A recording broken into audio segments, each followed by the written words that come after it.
Greetings, everyone. This is your spiritual consultant, your Shad'Oracle, MadamShadO, here in the Shadow Gallery with the Hellpaws as per usual.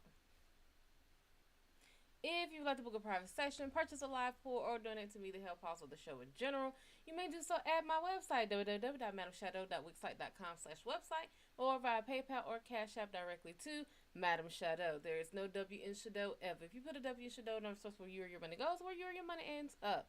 As per usual, love me, like me, share me, subscribe to me, turn notifications on so you know when I go live. Join me on Facebook, Instagram, Twitch, Twitter, YouTube, Big O, and TikTok. If you're on Big O, by means wear my tail loudly and proudly, sugar. With that being said,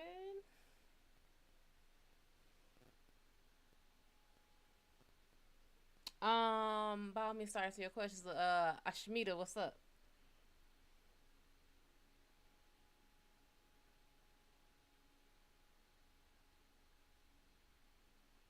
What kind of reading you looking for?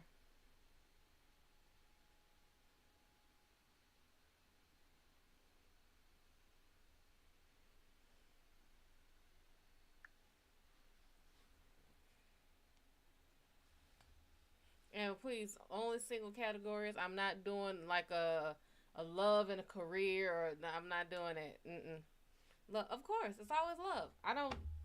Do y'all ever just ask people flat out? Like, or maybe that's just a me thing. Maybe that's just me. I ain't got time to wonder about people. Like, I will just walk up to somebody flat out and be like, "Hey, look, I like you. I like what I see. I'm trying to get to know it." But apparently, that's just a me thing. That is not a thing that everybody does or can do. Um, love. Let's see.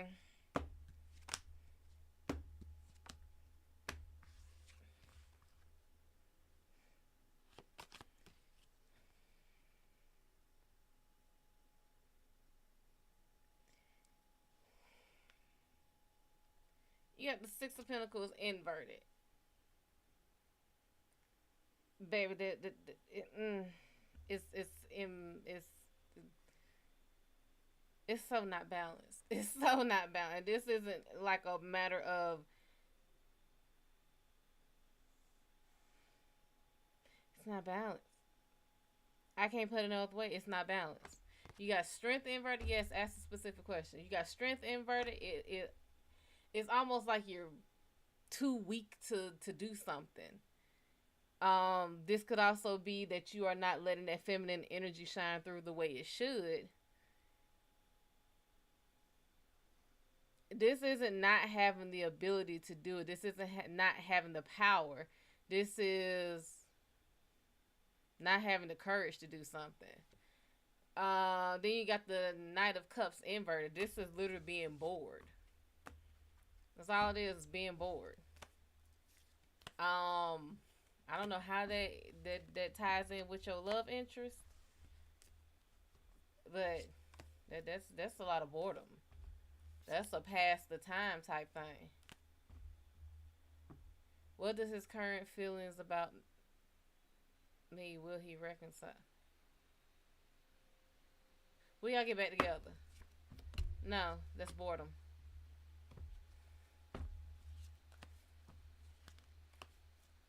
And if this is someone you had already won. What's going on? This is someone you already dealt with. It,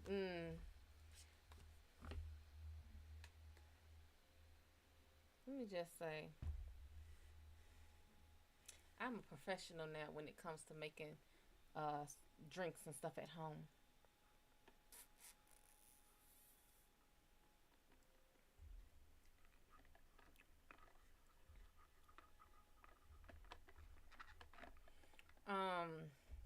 Nah, baby, it don't look like he's reconciling anytime soon. I don't know what happened. I don't know how long y'all been together, but this is more like he gonna let his free flag fly.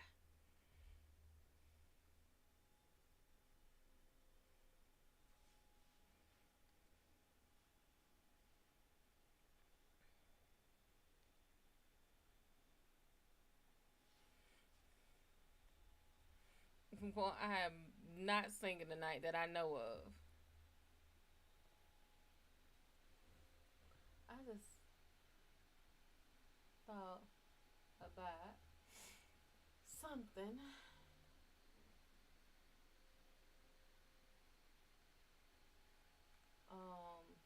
I gotta see.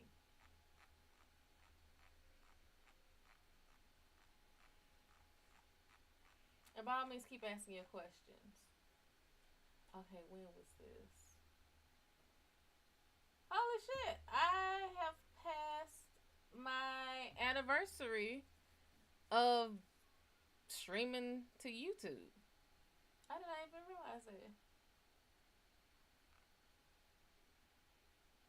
I didn't realize it. Let me take a picture of this so I remember what my anniversary was on there.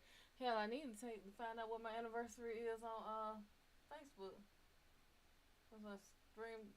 I don't even think I can count Facebook because I used to stream with that so much. Hell, I still do.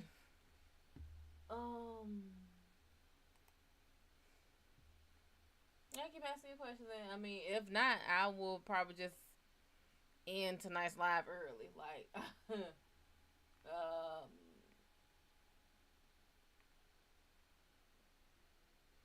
why does it do? Stop fucking doing. I hate that.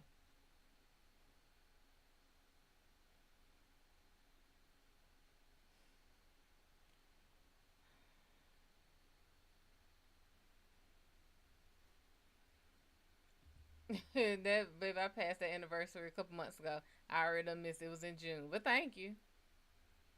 Let me see here. Let me go into my.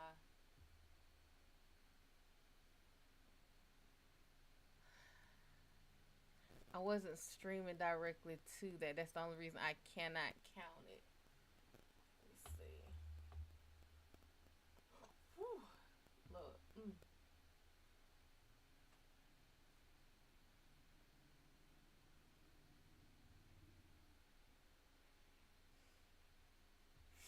Keep asking me questions.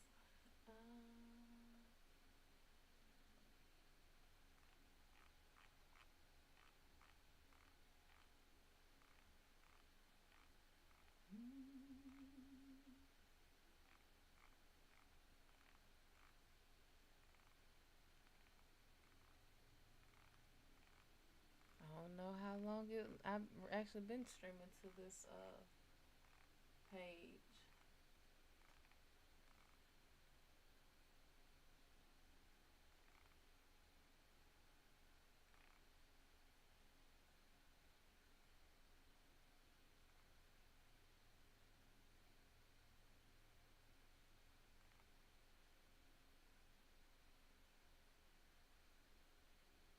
I really should go back to that style because I really dug that style.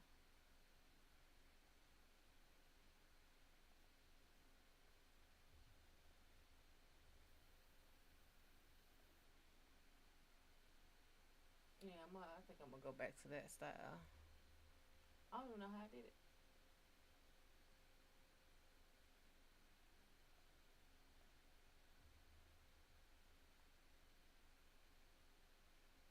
I think it was just a matter of having one. Let me see.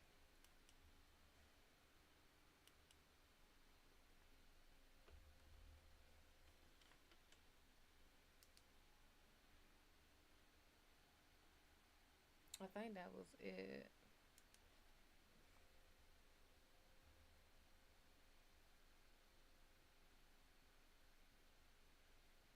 I think I'm gonna go back to that one.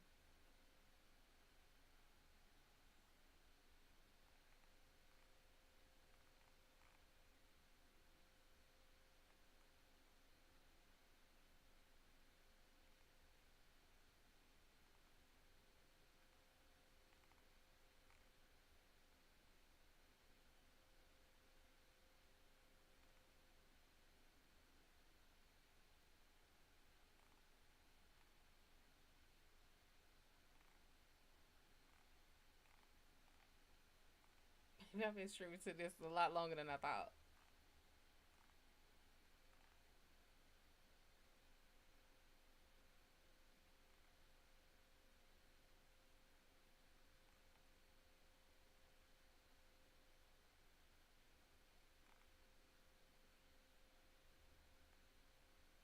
I've been streaming to Facebook for 2 years.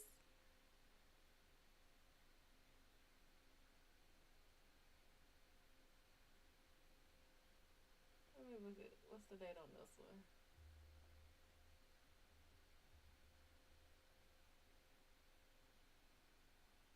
Well, you can tell me happy anniversary now because my anniversary for actually streaming to Facebook on this channel, um, on my actual MadamShadO Facebook channel is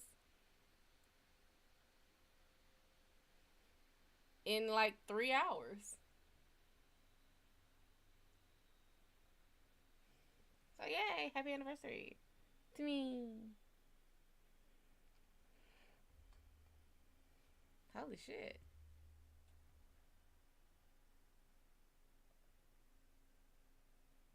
I think I'm gonna go back to that vibe. I really dig that vibe.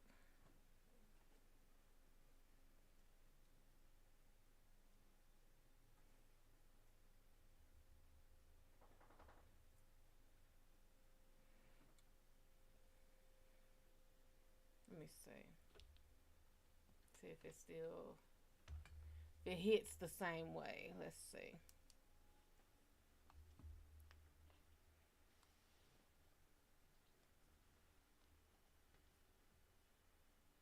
Let's see.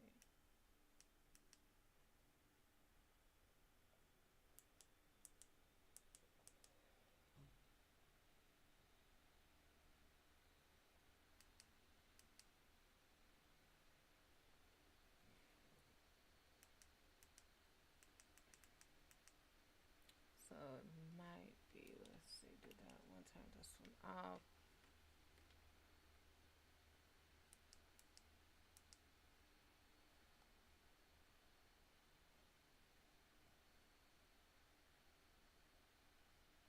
Mm-mm.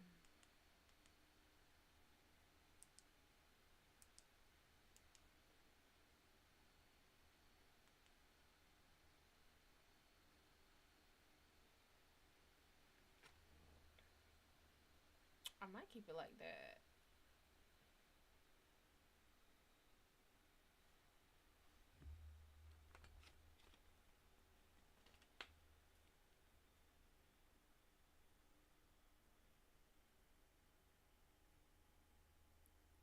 No, go lay down. Go sit down. Go do something.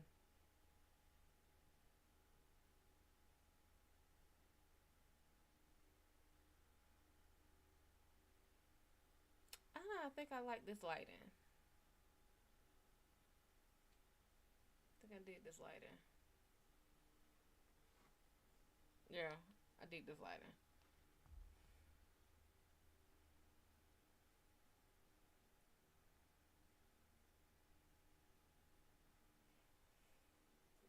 Yeah.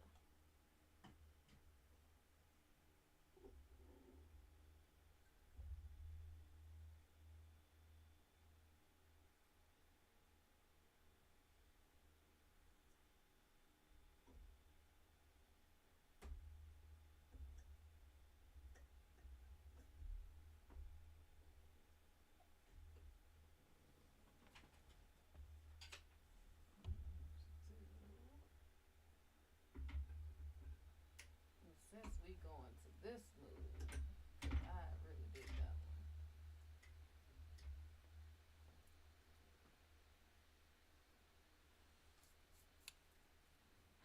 Okay, we're gonna do that.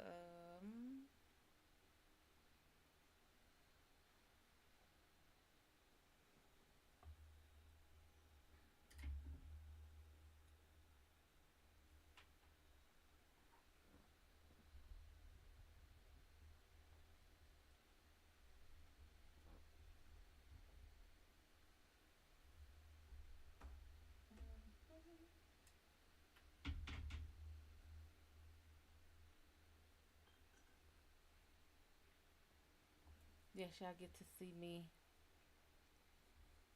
choose moods. This is the best way to put it.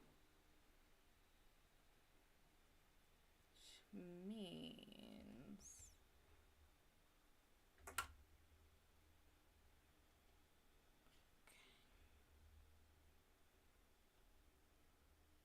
hmm.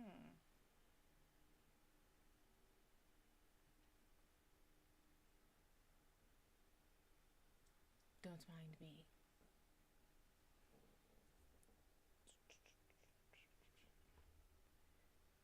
And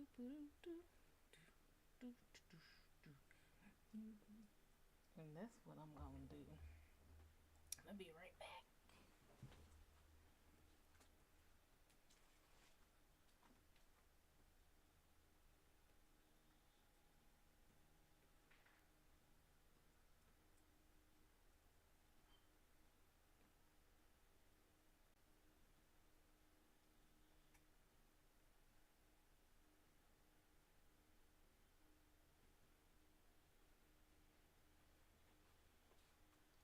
It has been so long since I've lit a candle in here.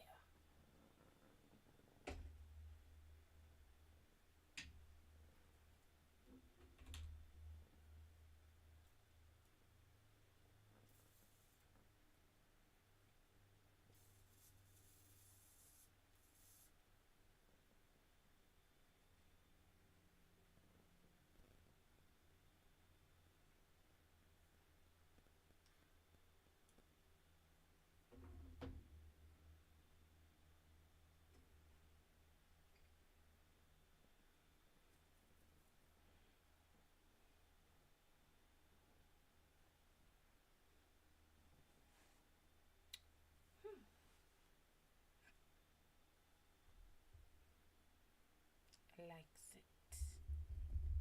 Very chill. Laid back.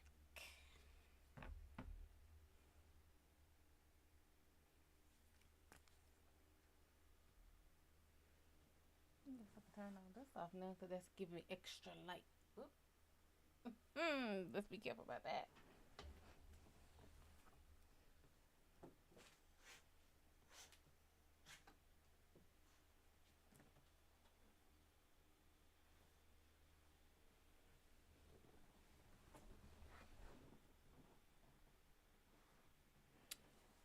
Make sure we don't. Oh yeah. Oh yeah, this is a nice groove here.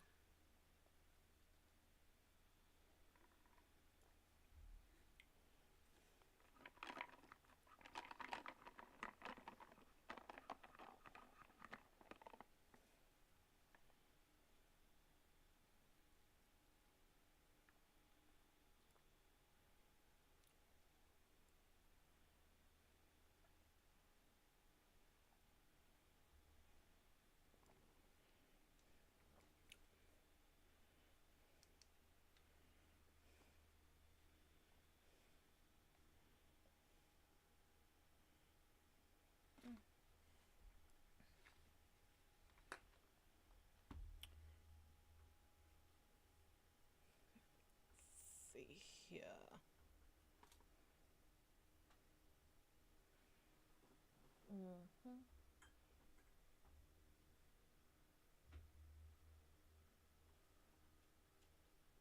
Put that too full.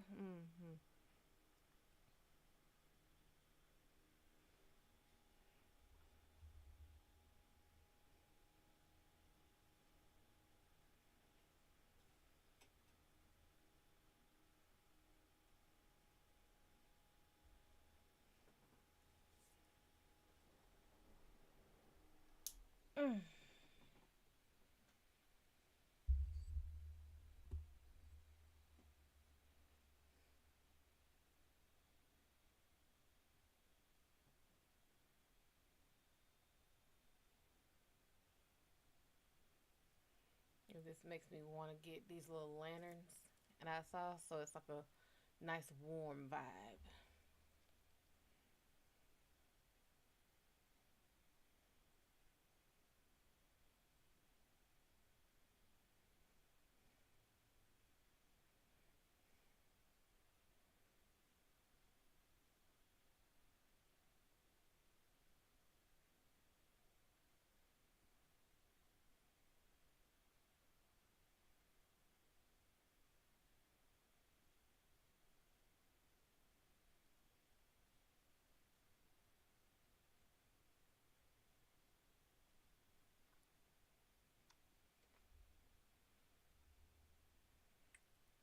What I have to do is slide you over. By all means, y'all can ask questions.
how it looks on different screens. But by me, start asking your questions.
Is this so far over?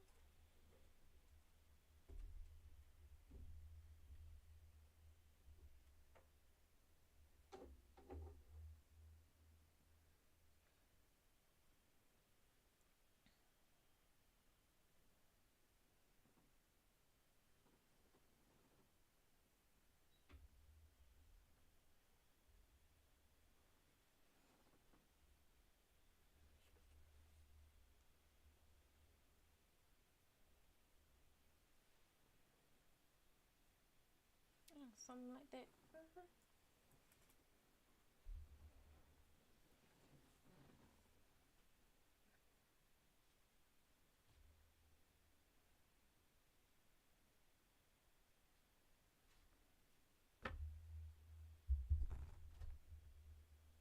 And I can always bring the mic to me.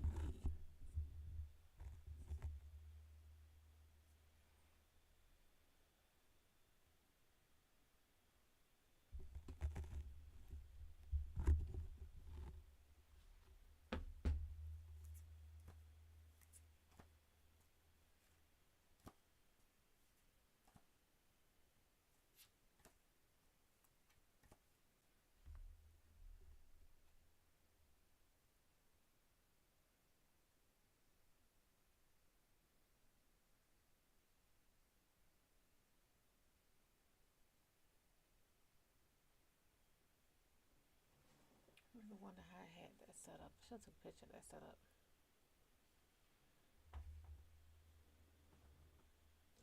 Should have took a picture of it.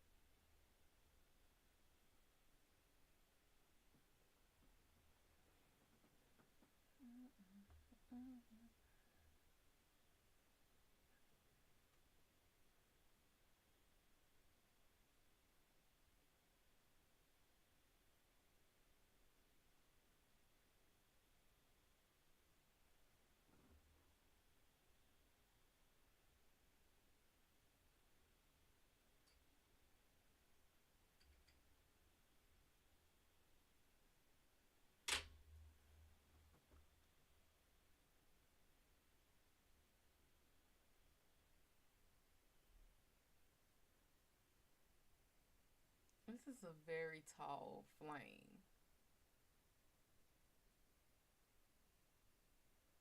I don't think these flames are supposed to be that tall.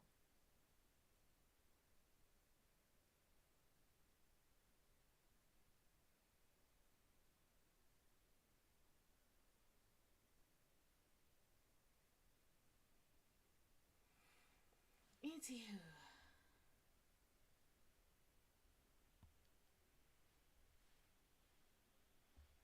Do y'all know that y'all can now play videos on YouTube on your phone or iPads or whatever? And you can like click off of YouTube and like if you want to switch to a different app, it will still play. They finally did it.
Can this go?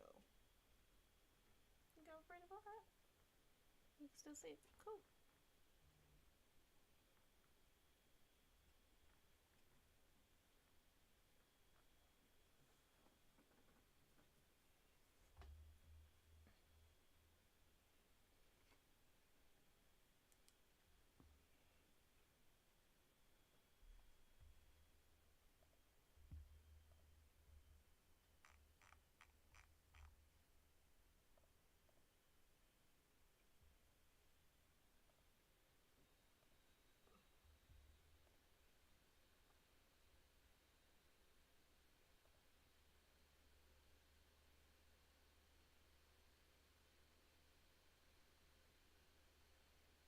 Very nice, very nice.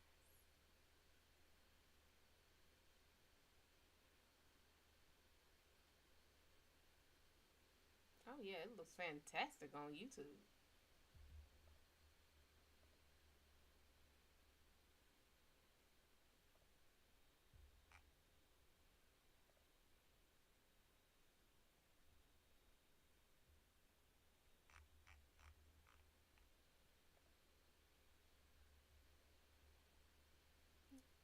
Okay.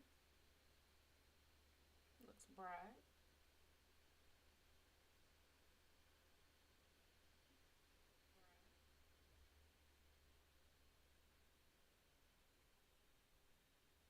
Yeah, I think I'll keep this as the setup.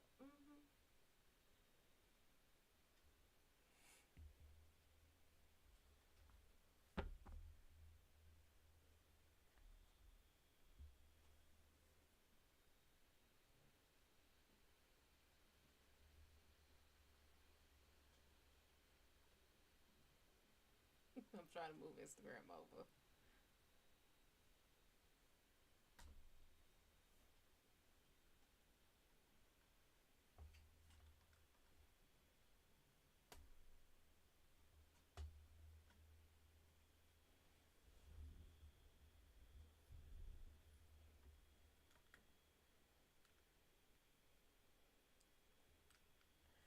No, I'm not gonna leave Instagram like that.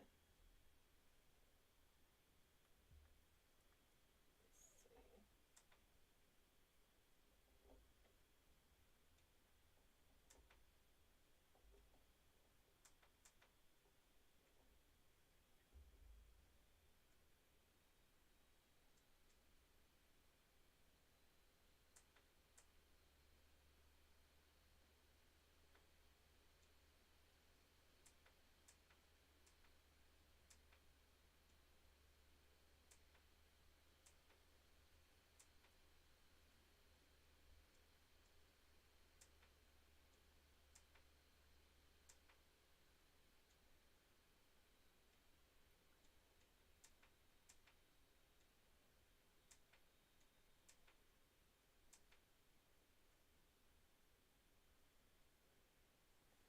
Looks like I'm trying to see, do I want to have y'all like this?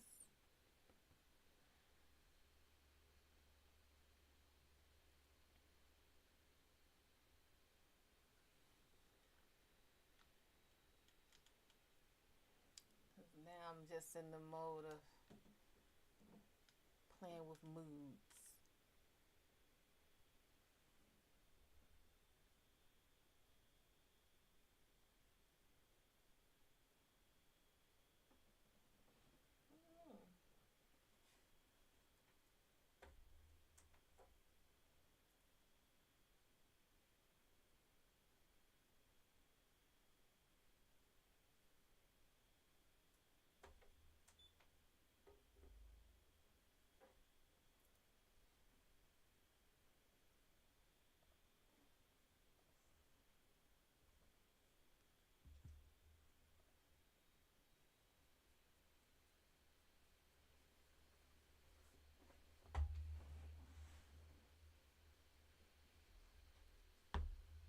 No questions?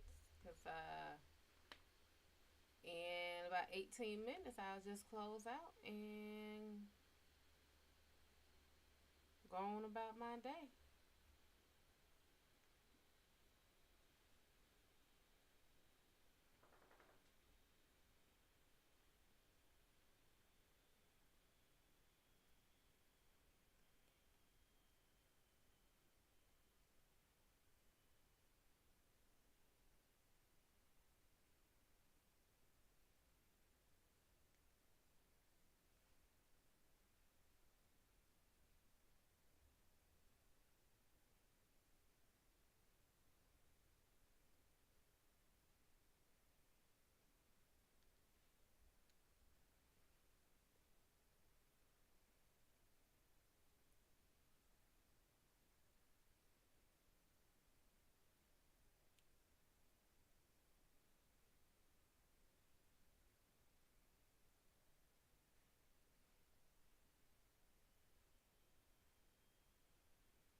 I probably shouldn't have it vibing like this because this shit is this is too damn relaxing.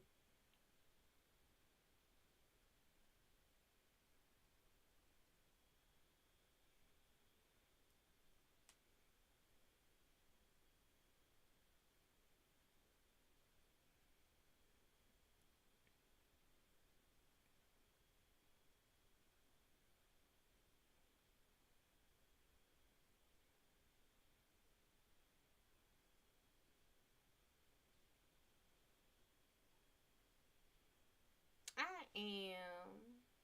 I've been playing with different vibes and moods to play around with.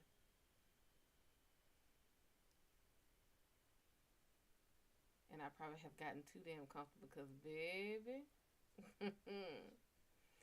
this vibe here, a little too warm, a little too inviting, a little too putting me to sleep.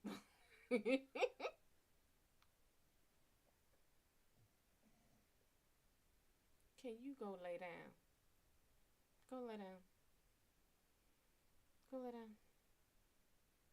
Why is you bothering me? Come up here and say hey. Come up here and say hey, and then I need you to go somewhere. Mm-hmm. I'm not. I'm not. Mm-mm. No. I refuse. Why are you gripping my stomach?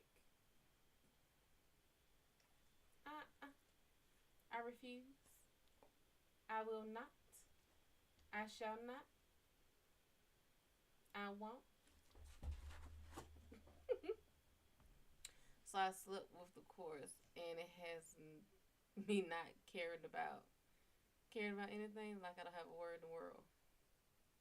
I don't think it's that you don't care. I think you're starting to realize what's important enough to care about. That's what I really think it is.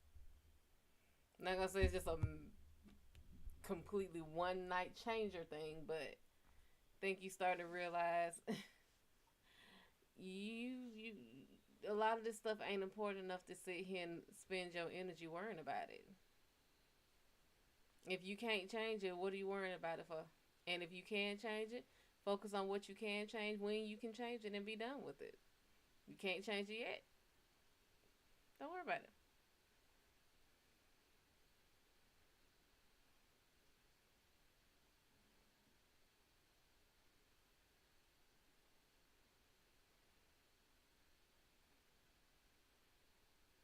Mm-hmm. Trust me, I thoroughly get it. I understand it.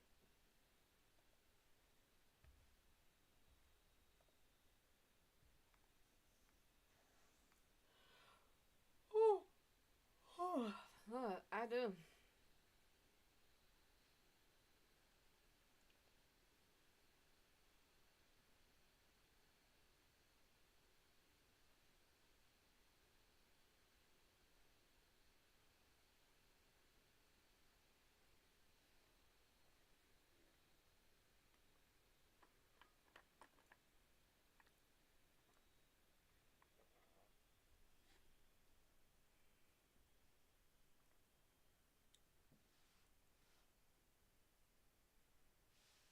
Oh damn it! I'm drinking coffee. I forgot. For those of you who don't know, coffee puts me to sleep. And the stronger it is, the faster it puts me to sleep. So an espresso, I'd have to take a lot of shots for it to kick in, and then when it kicks in, it's gonna kick in real fast, and then not last long, and I'm out like a light. Finance. Let's see.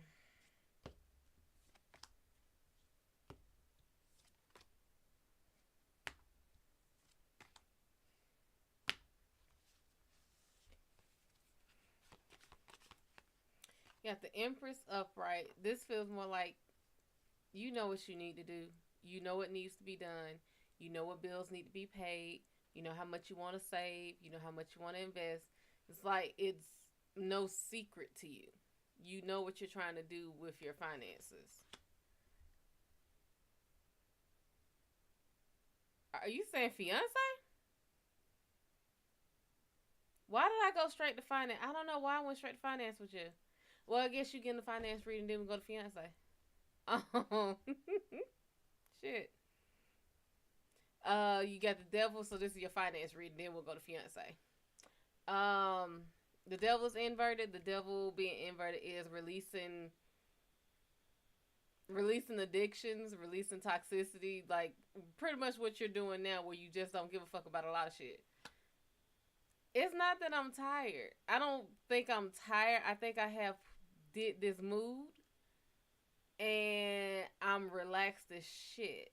And this is probably one of the first times I've thoroughly been relaxed where I don't feel worried or stressed. Like this whole year has been nothing but stress. This ain't about me. This is you. Yeah.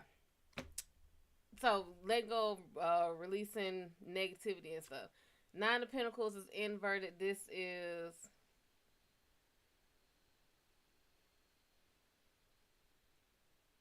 well, Scheherazade. You know, she did this. She did what she did to not just protect those women, but she got tired of seeing women being killed off because this guy just was like, now I'm bored. So she decided she would be the sacrificial lamb. She would ruin her own life to make sure everyone else was okay. But with this card, this is someone who wants clout for it. This is inverted. This is saying you have to be okay with not just being the bad guy in someone's story, but you have to be okay with sometimes not getting recognition for what you've done.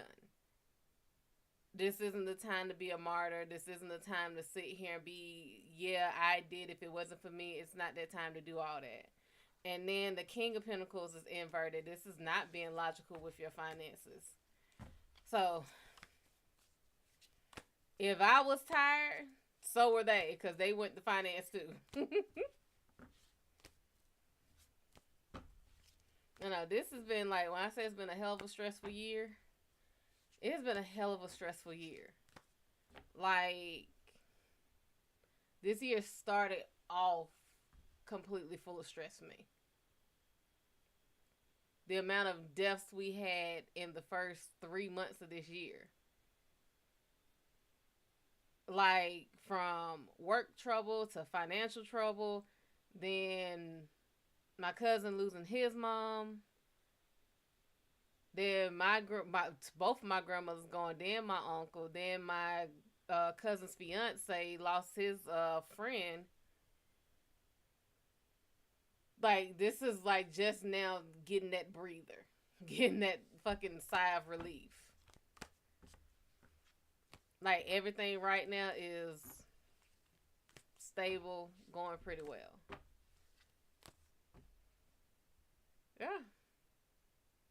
I guess that's like what this is. Everything is just like, you can rest. You can breathe a sigh of relief. You can actually sit and feel accomplished and like really feel accomplished. And my laptop wants me to do something.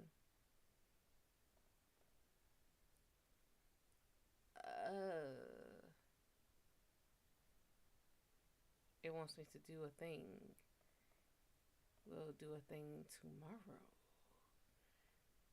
Because the thing it's trying to do, we don't need it doing it right now. Yeah, let's move that. Fiance, how living with your fiance will be. Y'all haven't moved in together yet? Now, this is just me, but I honestly and truly feel like if I'm gonna marry someone, I got to live with you for at least a year. That's just me. Like, I feel like I should be honestly, I feel like we should talk for like a year to see where, what kind of people we are. Then date for like a year, like be exclusive with each other for like a year. Being like, oh yeah, this is, so I can see how you are during all the holidays, all the ups and downs.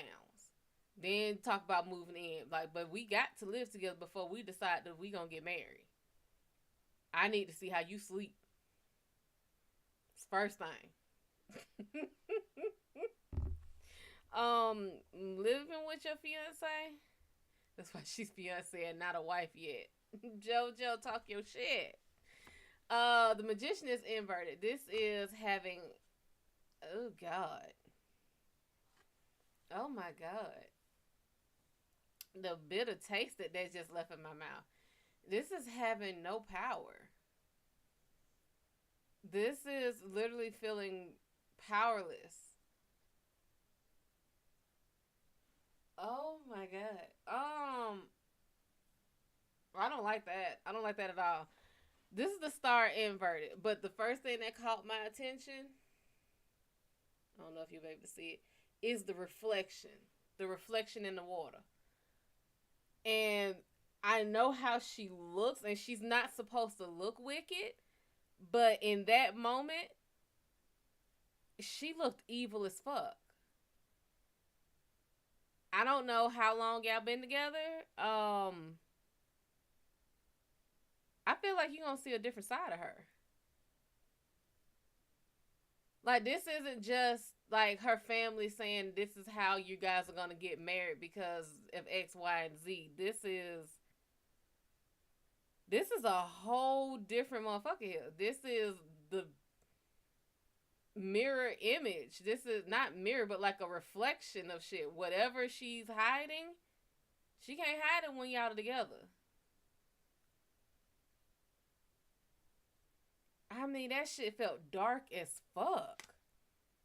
And then the Knight of Swords is inverted. This is basically damn near not having a purpose. This is idle action. It's like not taking action with a purpose, just doing shit just to do it. It's not boredom. It's like being on autopilot. This, like, you're not making the decision to do shit. You're just doing it. And it's not like a happy or joyful. It's I guess a neutral feeling, but it's like the lights are on, ain't nobody's home. Like, it's how fucking long y'all been together? Cause this shit here, why does it feel this damn dark? This feels dark as shit. This feels like, I don't know your fiance. I don't know what kind of person she is. I don't know if you've been getting like glimpses and flickers of different personas or something. This shit don't feel right.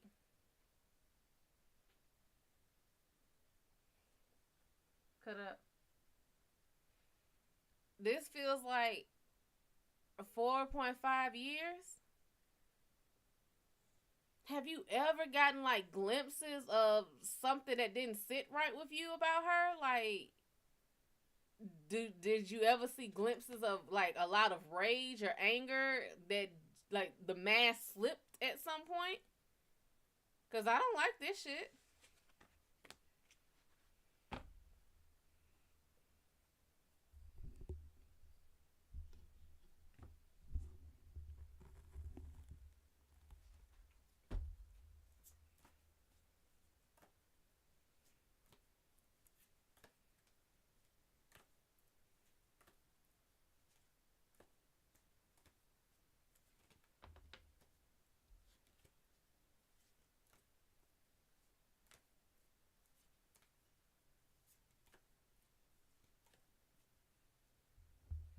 I've seen her emotional cut off before, but that was years ago.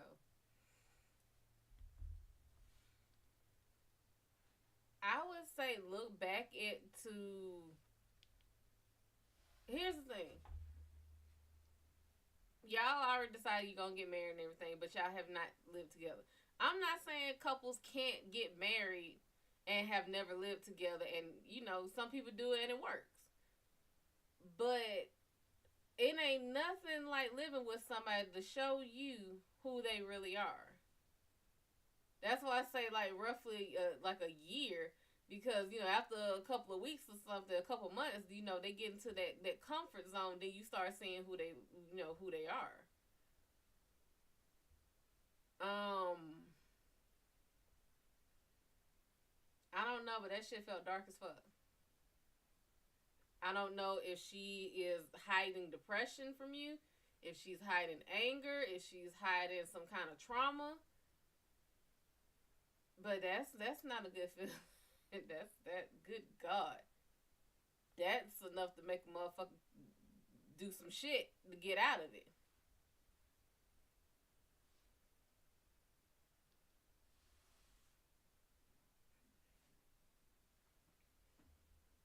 I guess my question was, she's not as social as active like I am, so we don't do a lot of things I like to do together.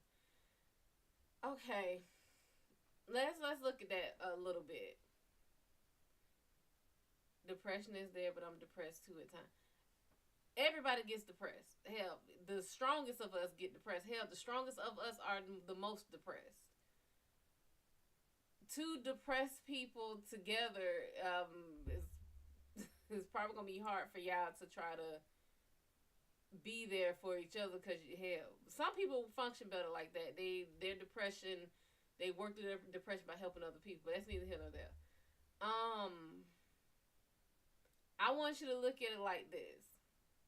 We all know that as far as like a relationship and everything, you're not supposed to be under each other 24 fucking 7.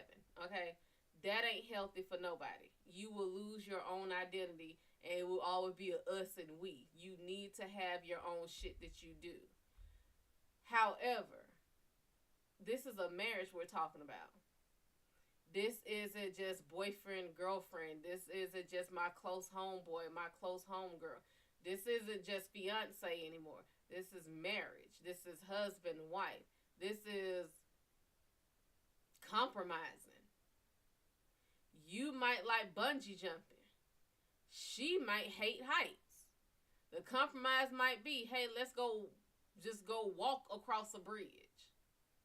Like, I'm not saying that y'all should violate each other's boundaries, because that's never something that's healthy.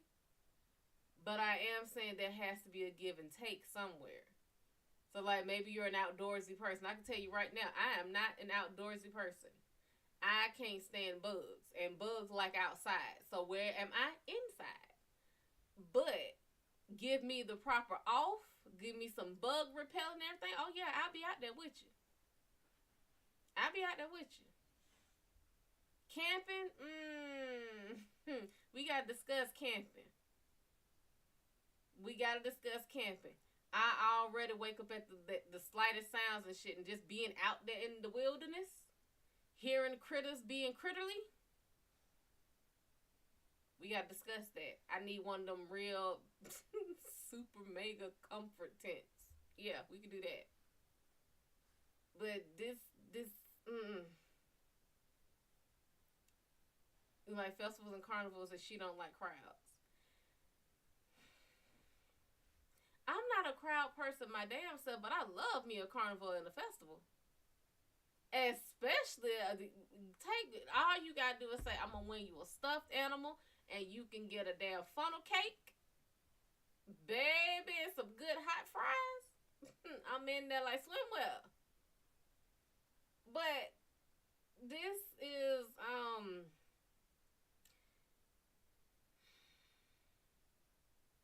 y'all need to talk. Y'all need to talk. Because a lot of people don't think about this part. But let's say y'all are like right now, y'all are great together because y'all are apart. And some people, this works. This is why some couples literally just have their own houses. I don't think I could do that because I want to be with my partner. Some people can do it. They can live in 2 separate houses and be happily married and, only monogamous with each other. I ain't one of them people. I need you in this house. Or I need to be in yours. This is, I need to talk. Because this seems like fucking oil and water right now. Or better yet, it's like bleach and ammonia. That might be more what it is. They not supposed to miss, but when they do, it is deadly as hell.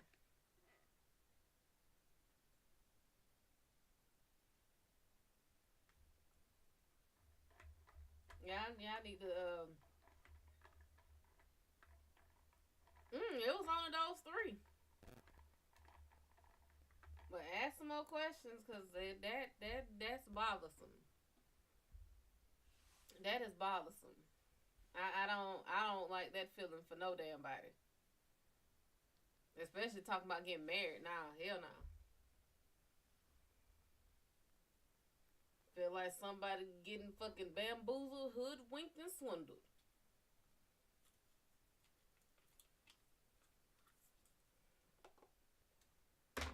I might need to get another pack of gum for in here.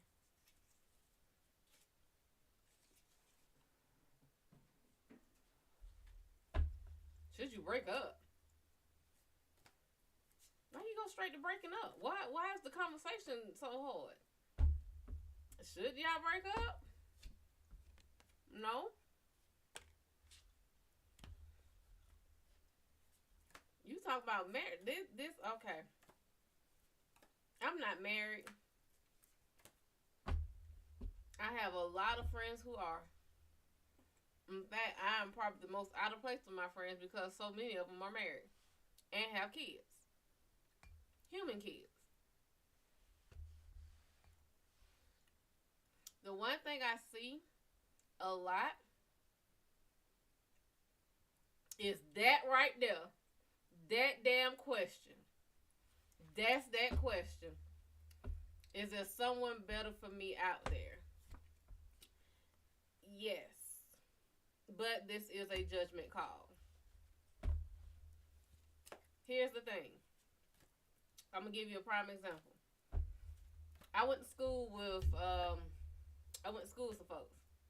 And this particular person met his wife, I want to say probably about 2 years, one or 2 years straight out of high school. So this means he was about 18, 19 when he met her. Not just this grass is greener where you water, but look. They got married. Going on about 10 years ago. They got kids. And the first thing that happened that was brought to my attention, and you know it's bad when they go to the sister, because I was considered a sister, was when I get asked about certain females. And the names are familiar as fuck to me. I'm like, yeah, that sound, yeah, I know of that person. They sound familiar as fuck. Why? Well, they talk. Why? I don't give a damn how it go. Why? This is an ex for a reason. Now, some people can be friends with exes. I don't play that game because to me, we had a thing. That thing is over. We can't even be friends because I don't want my partner being uncomfortable. I'm never gonna make my partner uncomfortable for you. No. But they talk. The wife didn't know it. Finds out about it. There was some questionable activities. Now, nothing was ever proven for a fact that I know of.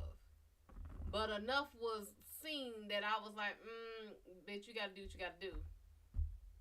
You know, they my folk, but you gotta do what's best for you. She at that time was 2 kids in, about probably 8 years into a relationship with this person. They got with each other fresh out of high school. Say same thing for one of my exes. Did the same thing. Was in his relationship for married for a long ass time. Plenty of fucking kids. Start looking for them old things.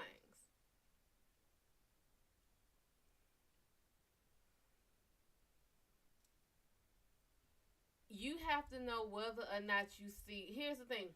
Do not just a future. This is, I think people ask and answer this question wrong. It's not just do you see a future with her. Do you see yourself growing with her? Because a lot of people are good for you for where you are right now and nothing more.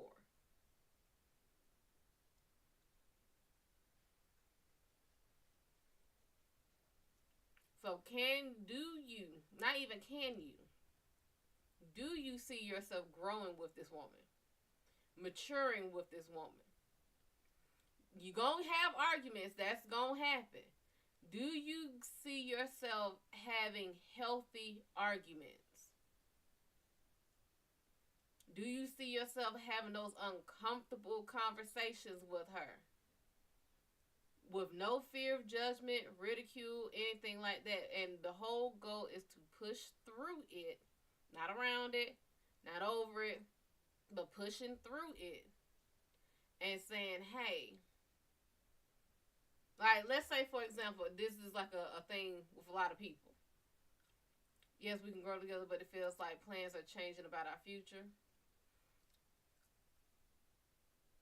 That's going to happen. Life throws you curveballs all the time. Now, you see yourself growing together. Do you see yourself growing together as a couple? And then the question becomes, what kind of couple do you see yourself as? Is it just boyfriend and girlfriend? Is it just fiance? Or is it husband and wife? Be shocked. That ring changes a lot.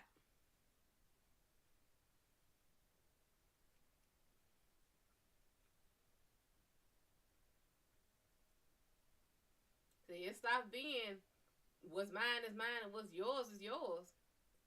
It becomes us. It becomes every single thing has to be talked about. You still saying potentially wife. What's keeping that from being from potential to definite? Potential sounds like you're still holding back. You're still scared of something. What are you afraid of?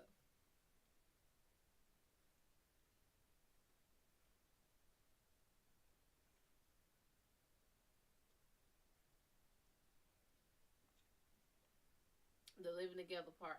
What scares you about living together?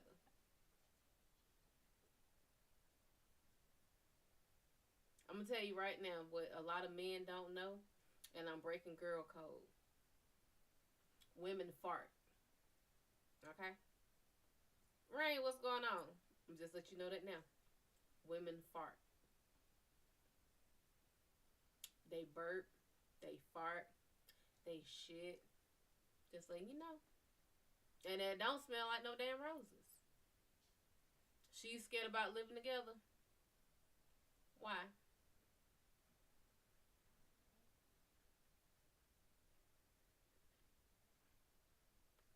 To me, that should be the most exciting, well, one of the most exciting times right there.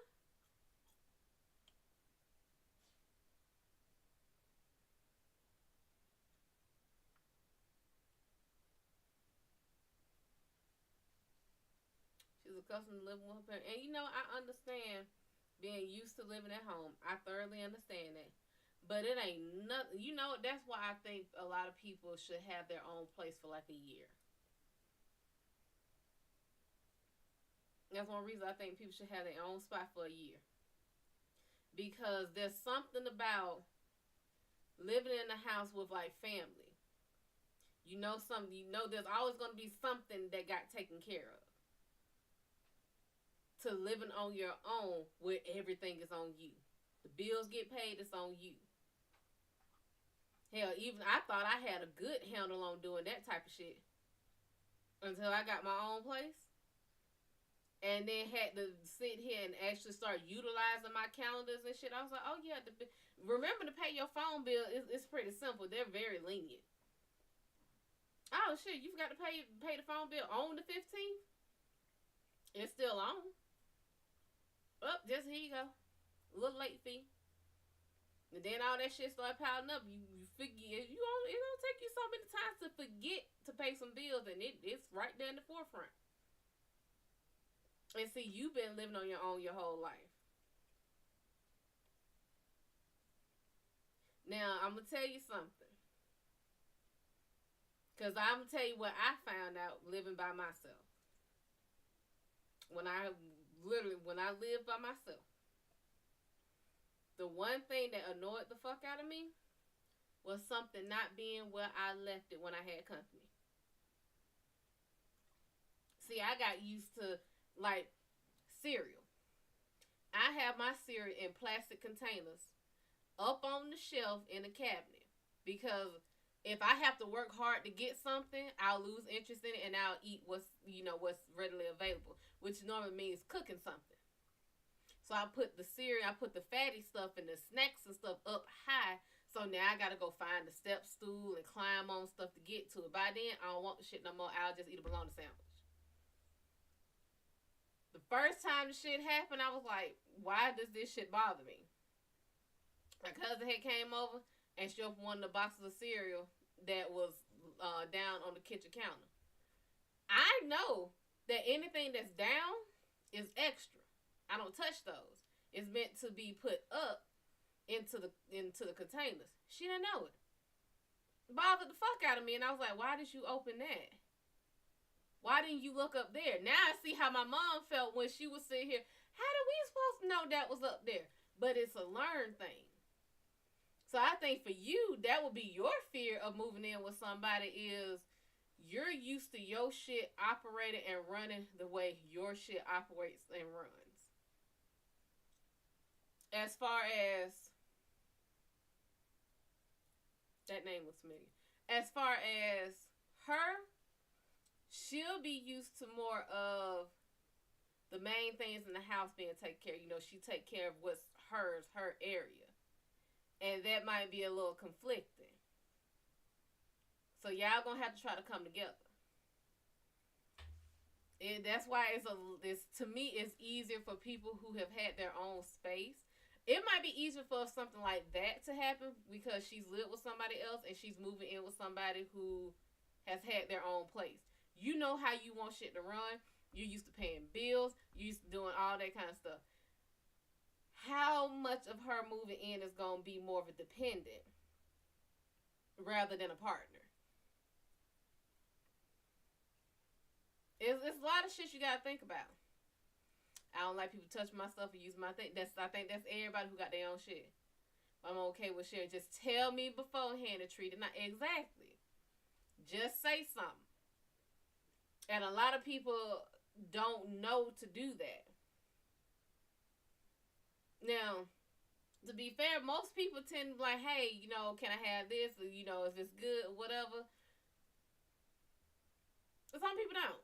Some people just take liberties. You got to be okay with having no. That's why I say, are you okay with those uncomfortable conversations? Because let's say she go in there and you have I don't know, pomegranate mango orange juice or something, and you don't have it open. You got it sitting in like the back of the fridge or sitting in the freezer, just getting real good and slushy. And the first thing they do is open it before it's time. How do you handle that? Because you know how you're trying. You know exactly how you want it. I'm not as clean as her. I'm messy, clothes on the ground, dishes in the sink. It's not like that at her parents' place. But that's the thing. You're saying you're not as clean as her. You don't know that. You don't know that. You can't swear that you're not as clean as her. You can't swear she's clean. She lives with her parents. I tell you one thing my mom always did, because my grandmother did it. Sweep. At least once a day she swept. She still does it. She's always sweeping. Sweeping, vacuuming, but it's most sweeping. I don't sweep like that. I don't sweep like that. I don't vacuum as much as my mom did. They clean and mop multiple times a week. They clean and mop. See, now it's a they thing. It's not her getting up saying, hey, my mama used to religiously, when I was younger, Sunday morning, Saturday or Sunday morning, you waking up to some old school. You smelling bleach and pine sol. That's what she did, because that's how she was raised up. Now, I'm not saying she did it every single Sunday month, but we knew at least once a month. It was a once a month time that the house was going to get spotless. Stop, boy. You don't know how she is, because guess what? The first thing, when I first got my place, the thought of actually cleaning is kind of really far back in your head. Okay? Because you don't necessarily realize how much cleaning it takes until you start cleaning, until you get your own spot. Like I said, that's a they thing. So, at least 3 people are in there doing something. Her mom, her dad. Somebody could be doing the kitchen. Somebody's doing the bathrooms. Somebody's hitting the bedrooms. Somebody could be doing windows. Somebody could be doing floors. Somebody could be doing cabinets. It's spread out. Let all that be on one person. That's a different breed of fucking animal. Now, I'm going to get on you. Why the hell you got your clothes on the floor? Do you know you got dust mites on the floor?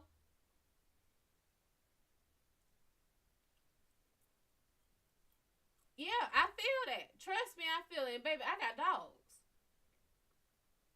I got dogs, and here on top of that, my HVAC system. So there's no air circulating through the house. I had to find ways to circulate air through the house. So that front room, that TV, I really hate that damn TV stand. It is a fucking dust magnet. I love the TV stand, but I hate it because of how much dust it shows. It's black. It's black glass. And it shows everything. I swear I'm dusting that damn thing every fucking week. I'm dusting it every day, really. Can't stand it.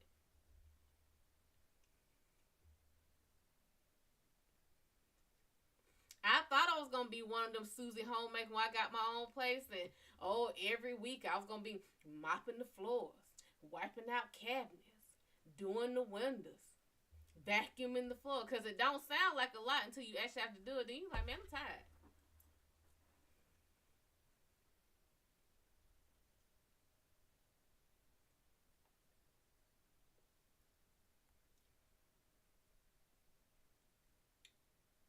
I could organize like hell.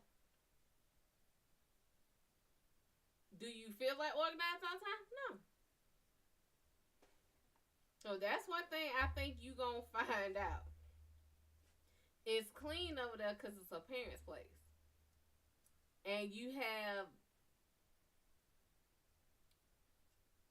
a responsibility when you're in someone else's place to keep it clean. Or clean enough. That you don't want to see him make any more undue or unnecessary trash or anything.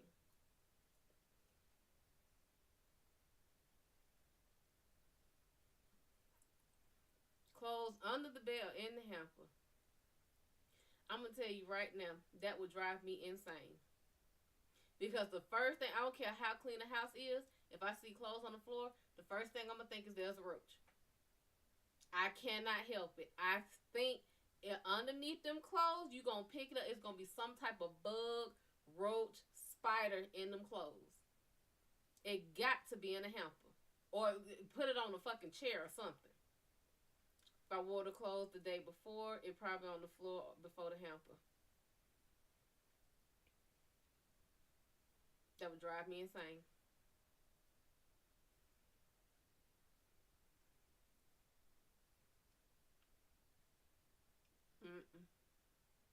That would drive me ape shit. That would be probably the first damn fight. I promise you. You would think I sound like your damn mama. Why the fuck are these clothes on the floor? The hamper is right there. I would literally make you put it in the hamper. I promise you. I would walk you to the fucking hamper and make you. I would act like I'm a puppeteer. And I would force your hands to put it in the hamper every damn time. It would drive me apeshit. I promise you it would.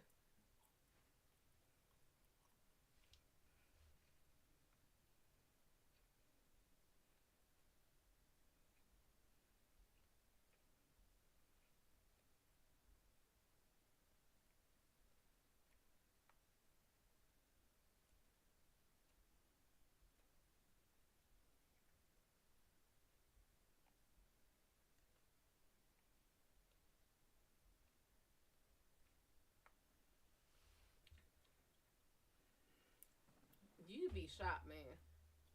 Look here, I pride myself in being clean. Like I don't like shit on the floor. So I make sure it go on like on the on the chair or something. But certain times of year, the real rainy seasons, or when it's going from cold, hot to cold, they find their ways into houses. Baby, the kind of panic attacks I had oh my god, last rainy season was fucking horrid. I gotta put in, this is why yes. This why I need a man here. Cause I need to do some yard work. I need to spread some of this this bug infest what's the bug insecticide around the house. See, I told you, the first year I was on it. Yeah, you get real lazy. You get real lazy. I really need to put that insecticide around the house. I didn't know what a bug looked like until I stopped putting it out there.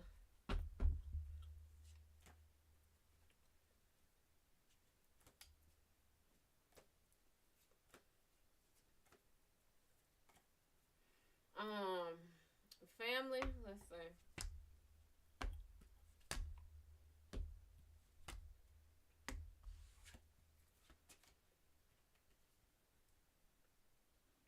I don't really see shit about family. I mean, Ten of Pentacles is inverted. All that glitters ain't gold. The grass isn't green on the other side, basically. You do have false maps out there, like TV, the way the perfect family is. Okay, everybody know that's TV. It ain't always like that. Some of the best families out there don't look like the typical mom, dad, and 2.5 children and a dog and a picket fence. Don't get caught up in what should be. Queen of Wands is upright. As far as your emotions, be logical with what you feel. if you're feeling like if you're having some type of emotion regarding some family member, see how you make it make sense. See how does it fit first. I always try to be logical with your emotions. And then a Knight of Pentacles is inverted. Anything that does not benefit you, I wouldn't entertain it.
I'm very confused right now. Wait a minute. Keep asking me questions.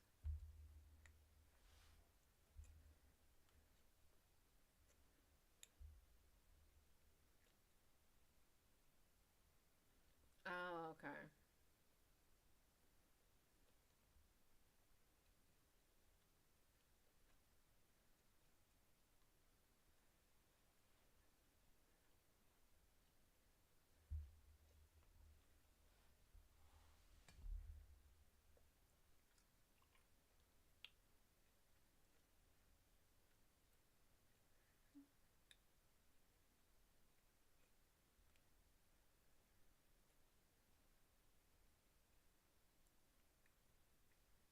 No, I lost them. Keep asking you questions. Damn. Is your girl cheating? You sure you ready to be married? Cause there's been some questions that it sounds like you just ready to let the shit go. Is she cheating?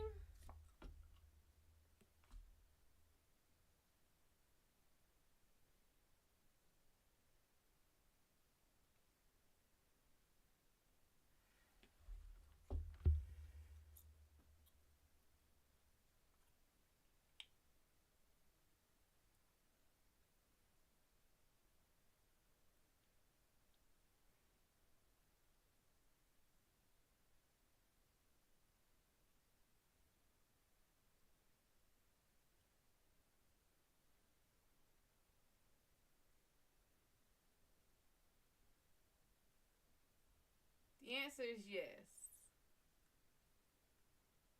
The card makes me think this might be an emotional affair first. Because this is the strength card and it's all about, I mean, it's strength, it's feminine strength, but the way she's holding on to that lion makes me think of like being attached to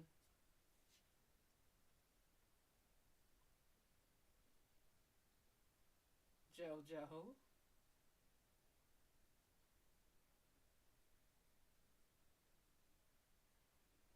JoJo, don't do that.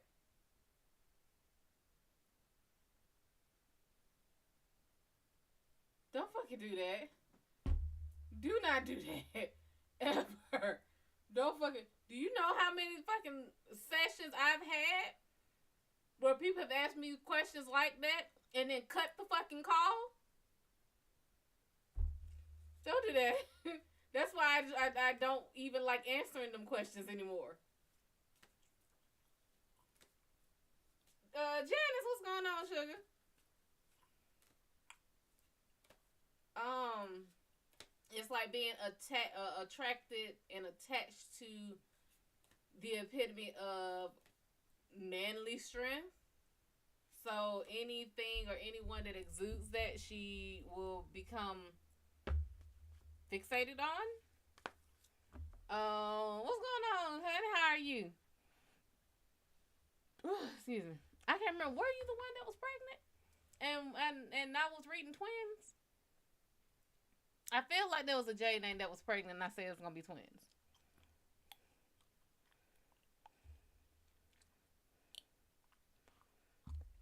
JoJo, I was gonna have to cut this damn live and be like, hey, I scrub all this footage from the devices.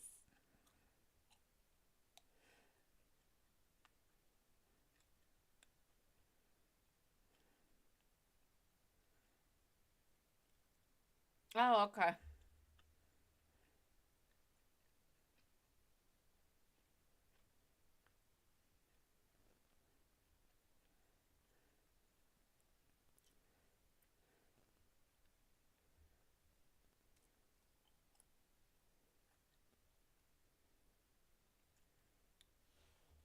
JoJo's about to have this live cut quick as fuck. Was like boop boop boop. It's like, nah, I didn't go live yesterday or today. I don't know what you're talking about. I was in bed. Mm-mm.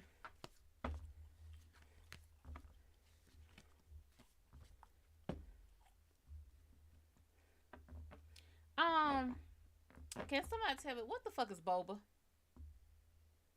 I keep seeing and hearing this boba damn tea, and I ain't talking about Boba Fett. This boba tea, boba coffee, boba something. What the fuck is it? I don't like the idea of having balls in my coffee or tea. I was just talking about seeing other people to please our parents, so it makes me think.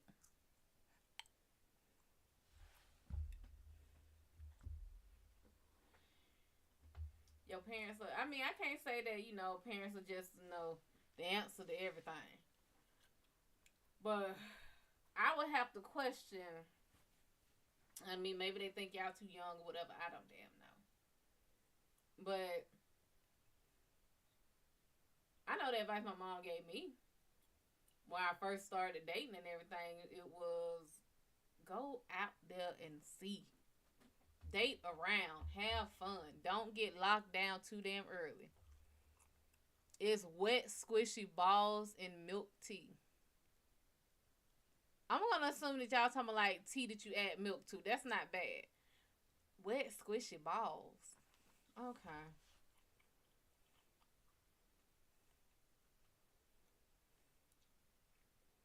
Oh, boba.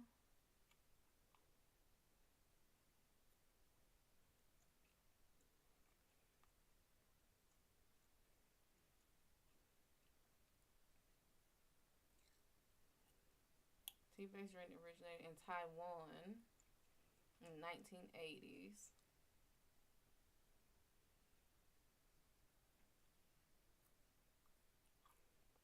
Tapioca, milk, creamer, brewed tea, sugar, flake. Tapioca?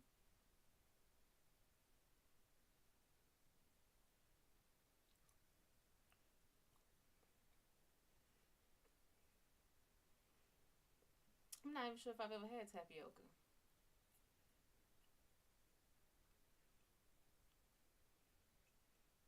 It's starch. I love boba, and it's good because I'm black. Oh, what? I mean, if you black and you say it's good, I would have to defer to that. And I might try it one day. I don't know no place around here that sell no damn boba. I mean, do Starbucks have a boba? That'd be about the closest I get to it. Let me look. Let me look at the Starbucks menu. I don't think they got no boba.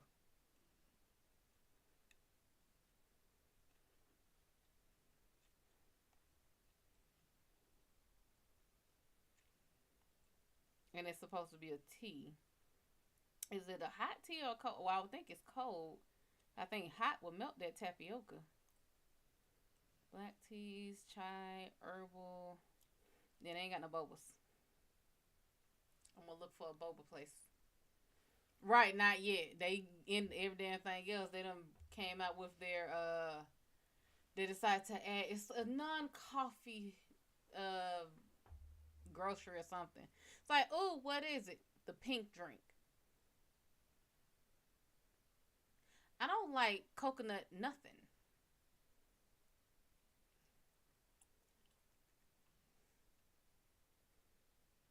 So apparently, the if you are a Starbucks person, the pink drink is now available to purchase in stores, pre-made.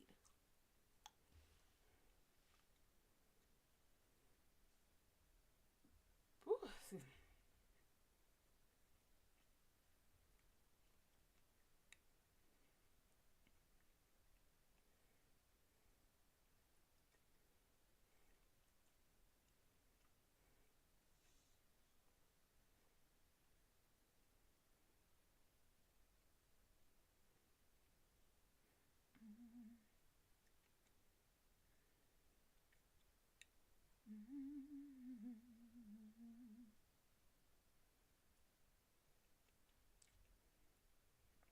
I stick to my refreshers and macchiatos. Look, anything that they can do is like when I found out that a lot of times the only difference between a lot of coffee drinks is the amount of coffee to milk and whether or not you use espresso. Like an Americano, it just didn't make sense to me. I said there's espresso and water. That's all it is. Espresso and water. Are you cheating? You don't know if you cheating or not? Are you asking if you're cheating on her with me? Because you are. You're cheating by yourself. You have not yet made me a plate of anything. Um, are you cheating? No.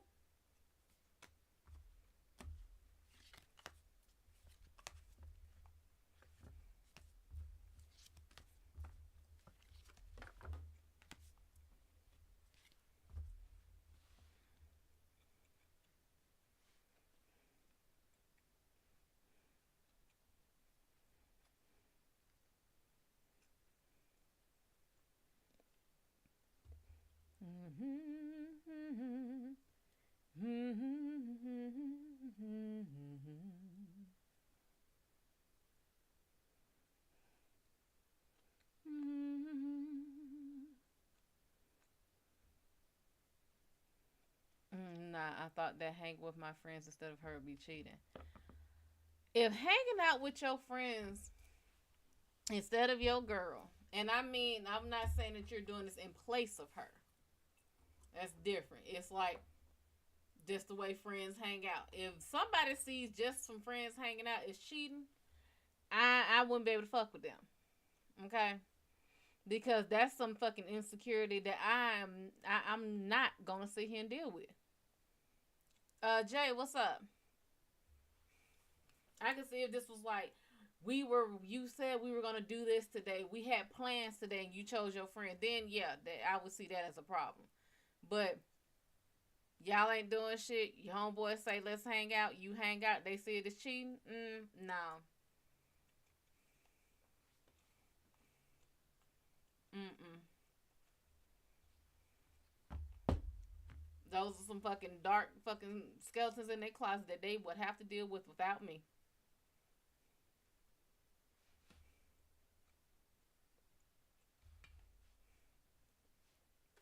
I smoke cigars. She don't buy. My friends do. My friends like festivals. She don't. So me and my friends hang. That would be one of the things. Like I get not liking crowds. I mean, I'm not the type of person who likes to be crowded either. However, I like fun shit. So I can see not liking crowds and shit, but has she ever given you a reason besides not liking crowds to not engage in going with you to a festival, a carnival? You don't have no one ever should bring a full purse to any kind of carnival event. Like, if you want to bring a little fanny pack, I mean, I guess it's your prerogative. If you want to bring a purse book bag that opens only if you take it off, fine. I mean, typically you just put your money and your cards up here and keep going. Then most of us have enough that it ain't going nowhere. But why doesn't she go to a festival? Like, do you know the kind of festival I really want to go to? I'm gonna tell you. And I blame every fucking anime I have ever watched. I want to go to one of them damn festivals where all the girls have to be in the full kimono. I know it is time consuming to get up in that thing, but I want to do it so bad. She also don't do outside stuff back to back days. Like carnival one day and picnic the next she ain't for.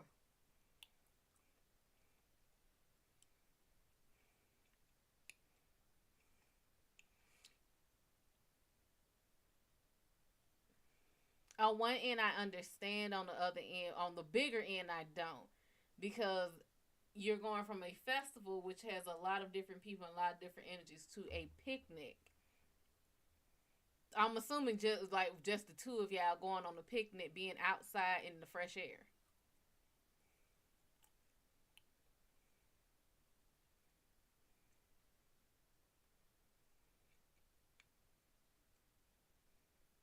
Do you know? Let me stop. Fuck it. Do you know how long I look for two things, and I go every time. Every time I hit a thrift store, I look for one. A church picnic, I can see that. Yeah, I can see her not wanting to do that. I can see that being too much after going to a carnival. I can see it was just a one-on-one thing with y'all, but like you went to a carnival. I mean, maybe it's a lot of walking. Maybe she's tired. You never know. And then to want to go around, yeah, I can see that being too much.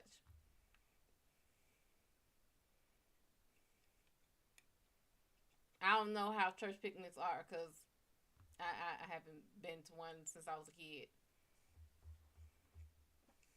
I've had this fucking picnic basket saved in my Amazon cart. It's two of them. One of them I said I'm determined to find at some type of thrift store or some type of a yard sale. I want that old school picnic basket, that wicker basket with the red and white checkerboard tablecloth in it. I'm gonna get one of them.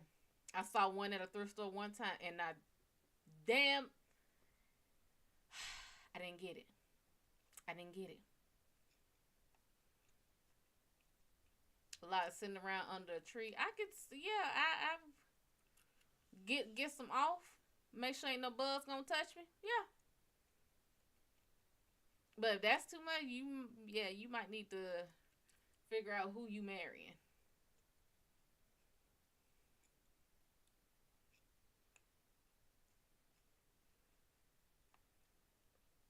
And then I'm bougie because this other picnic basket I got in my Amazon cart. Now that's the bougie side of me coming out. That's the Blanche Devereaux coming out of me.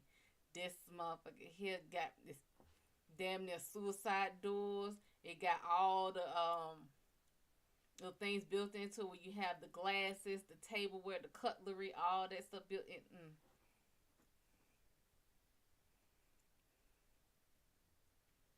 I'm gonna just write down shit I want to do. Be like, hey, universe, this is stuff I want to do.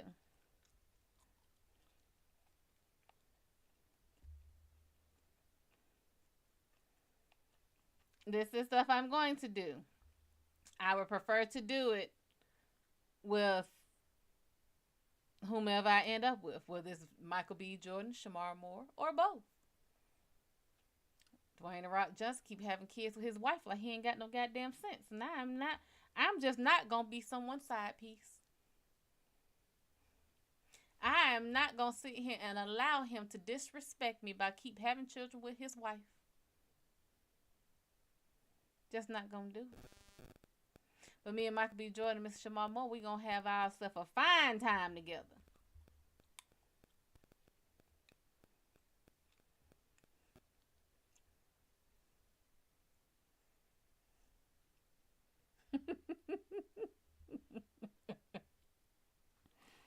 Oh shit.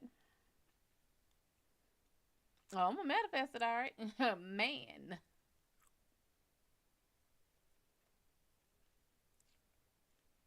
The Pitre. Pitre. How you doing, Lee?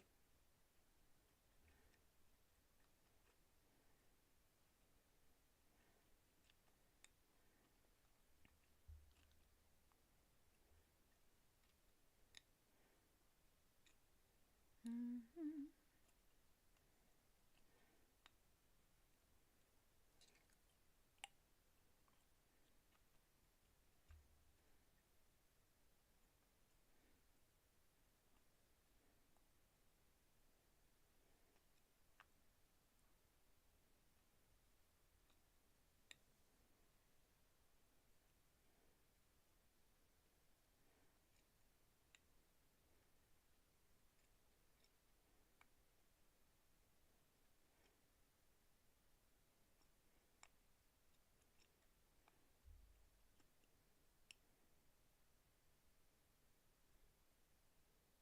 Question, tell me what you think about me. I got my own money and I got my own. Okay, go ahead. Car I'm driving, I bought it. Shoes I'm wearing, I bought it. Oh. How to depend on me. Okay, what's the question? If someone says whatever to you, is that disrespectful? Yes and no. Depends on how it's said and when it's said. Whatever is a very dismissive word. So, depending on how and when it's said, yes, it can be disrespectful.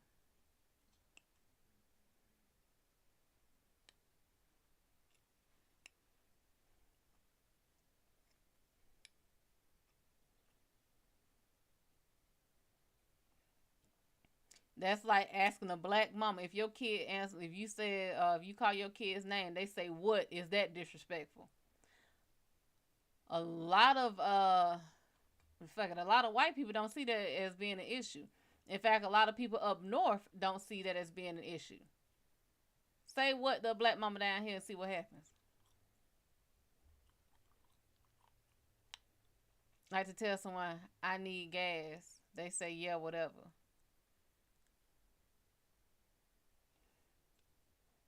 I need more than that.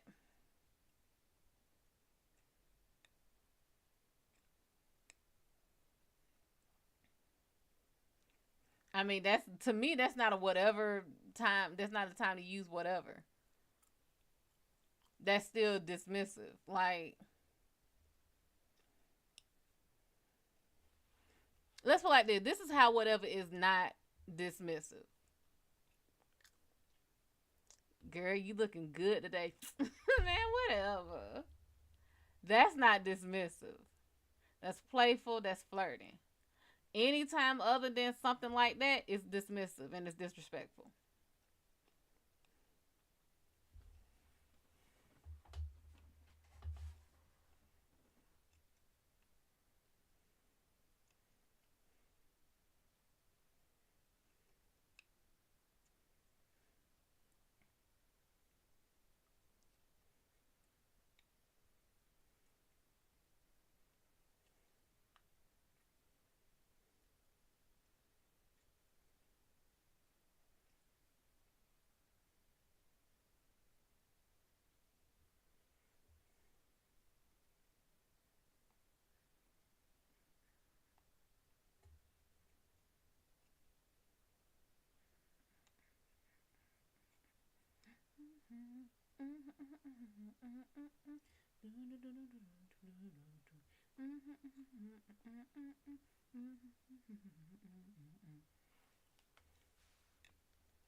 Well, who did you? Okay, so I was buying tickets. I told my girl to get the popcorn. She said, "Yeah, whatever." That's rude as fuck. That's. I mean, I would've. I would've.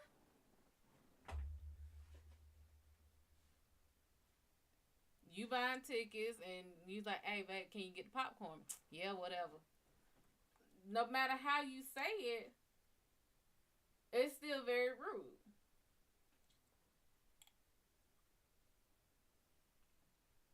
Even if she don't see it as rude, the fact that her partner sees it as disrespectful means it's something that she should change.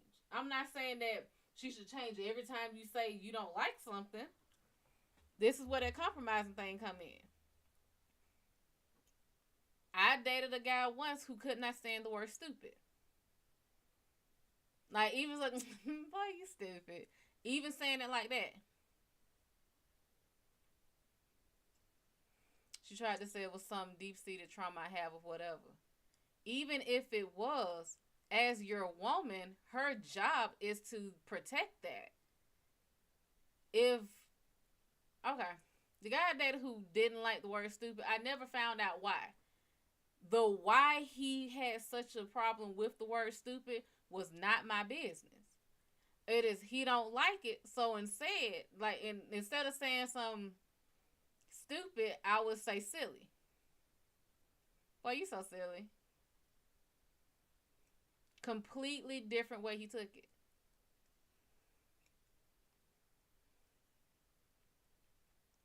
One guy I dated did not like shut up. And you know, we say shut up real quick. Man, shut up. You don't know what you're talking about.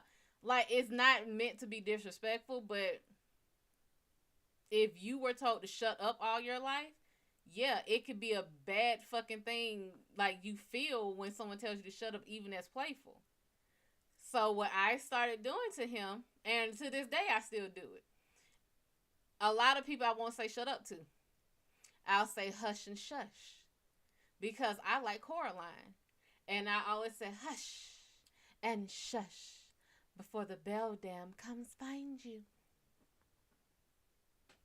He always took it a different way. I always thought it was absolutely adorable, but he knew I meant shut the fuck up. So it doesn't matter if, well, whatever's not disrespectful to me, but it is to your fiance. It's their trauma. So you're going to use their trauma against them?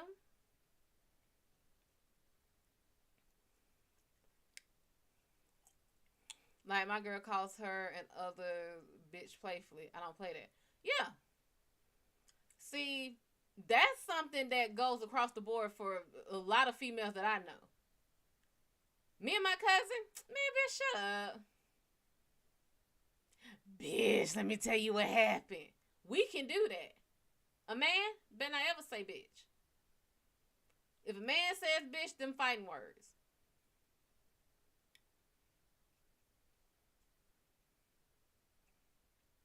A man doesn't say the word bitch playfully ever to a female.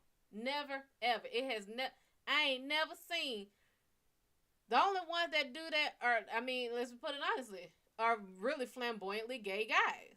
And they're usually very friendly, you know, with their homegirls. So yeah, they're like, bitch, let me tell you. Because that, at that point, is one of the girls. But a straight guy? No. It's never as a fucking plaything. No. That's like if you were from Canada and somebody called you a goof. Down here, we don't think goof is a bad word. If somebody says you're a goof or you goofy, a lot of folks take that down here in the States as you're silly. You play a lot. You play too much. Don't take you seriously. You know what a goof means from a Canadian prison standpoint? It means a pedophile. Now, just think if you had somebody who spent time in a Canadian jail for whatever reason. He gets with somebody from the States. And they're like, babe, you so goofy. And they automatically, it goes from play to automatically, I want to fuck you up. Don't ever call me that shit no fucking more. I don't play them fucking games.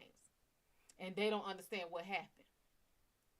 You think that woman would be, it's just your trauma. That's not what it means down here. You stupid. But yeah, you can look it up. In a Canadian prison, calling somebody a goof or goofy means pedophile.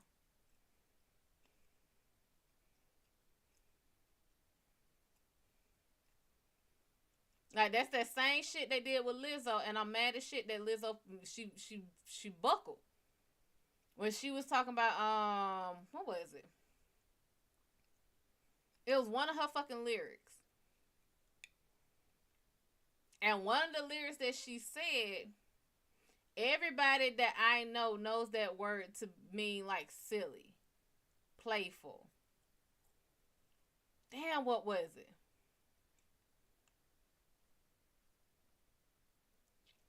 I forgot what the lyric is, but she literally changed her fucking song. Well, she changed that lyric in her song because people were like, you're making fun of people who have like cerebral palsy or something. And she's like, that was never my intention. My thing, like, I would have preferred her to be like, you can hear it in the fucking song. You hear it in the lyric. That was nowhere near what this was talking about someone being real playful, real childish, really. It was nothing to do with somebody having some type of mental body disfigurement. It was nothing to do with that. Like, I would have been like, I put it on record. That's not what I meant in there. Where I'm from, this word means this. And I would have let it go. You do not have to sing that part of that song if you don't want to, but I hope you enjoy the rest of it. I was going to talk about everybody nowadays, every fucking word. Eventually, this whole damn planet going to be mute. Because ain't going to be a damn word you can say that's not going to offend somebody.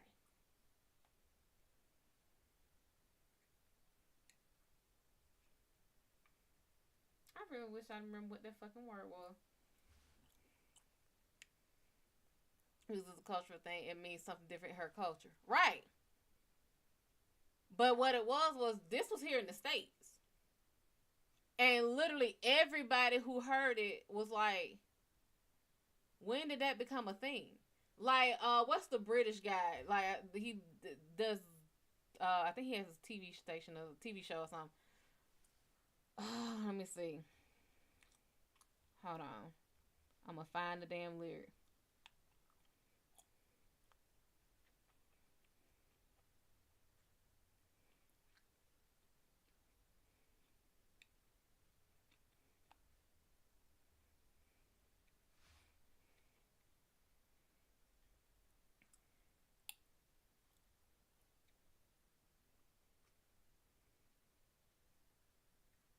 They call her an ableist. That's what it was. They call her an ableist.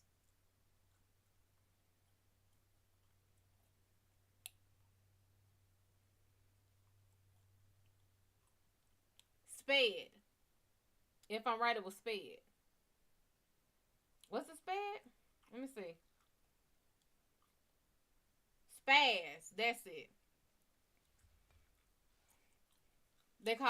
She called him a spaz.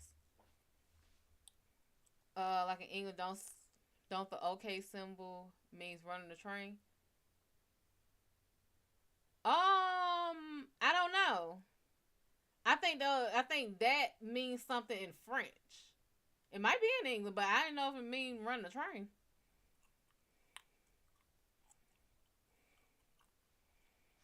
Let me see. The lyrics say, "Do you see this? Do you see this shit? I'm a spaz." They said that spaz nowadays. Now this is what they said. It was an ableist racist slur that she was using. Most people who heard this was like, where the fuck was the slur at? Like, replayed the song there, they were like, yeah, spaz. Everybody I know knows spaz as you spazzing out, like you going crazy, you just wilding out. They said that it's uh, for people who have spastic something, spastic paralysis that's typical of cerebral palsy. Even people who were in the cerebral palsy community were like, first of all, it's SPAS, SPAS. We don't even pronounce it as spaz. They that's means get screwed. Right, that's it. It's like fuck you. Well, we would do this, they do this. Yeah. But apparently it's something else. Like it depends on one of the hand symbols they got. If you show the inside of your palm to somebody, it's the like the negative version of it. Um, the peace sign. It's the peace sign, and I think it's French. But if you do like chucking deuces to somebody or doing peace to somebody, if you show the inside of your palm, you're basically saying fuck you to them. It's something like that. The only way they take it differently is like, you know how in like anime and like Asian cultures, everybody's like they don't see it as derogatory then because they know you're doing like a, you know, the little taking picture pose. But if you do this to somebody else just walking by, if I'm right, it means fuck you if you're French.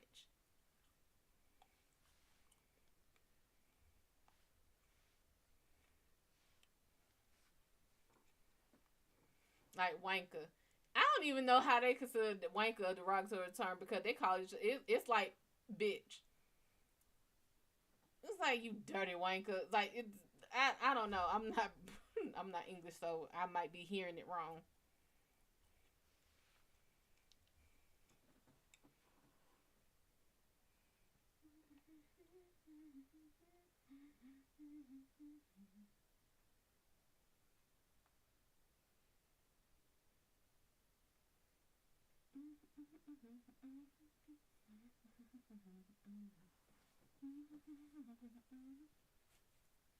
Like a straight cunt. Yeah. But I don't like I know here and you know even that it's a cultural thing because let's say and this literally they even did this shit before as like a I think a social experiment. But they were like white women take cunt as, you know, biggest insult. But you say it to a black woman or a Hispanic woman or something, they're just like, it means nothing because it's not a cultural thing to be called a cunt in a lot of melanated places. I mean, unless you're Australian, then it's more like, yeah, it's good old bastard like that. But this like calling apparently calling like a white woman cunt is like calling a black woman a bitch. I'm gonna say to this day I haven't even heard white people around me using that word. And no, I'm not about to sit here and be like Caucasian and African American. No, not doing that shit. It is annoying as hell. Everybody want to be so fucking politically correct because guess what? Every black person ain't African American, and every white person ain't from Caucasus.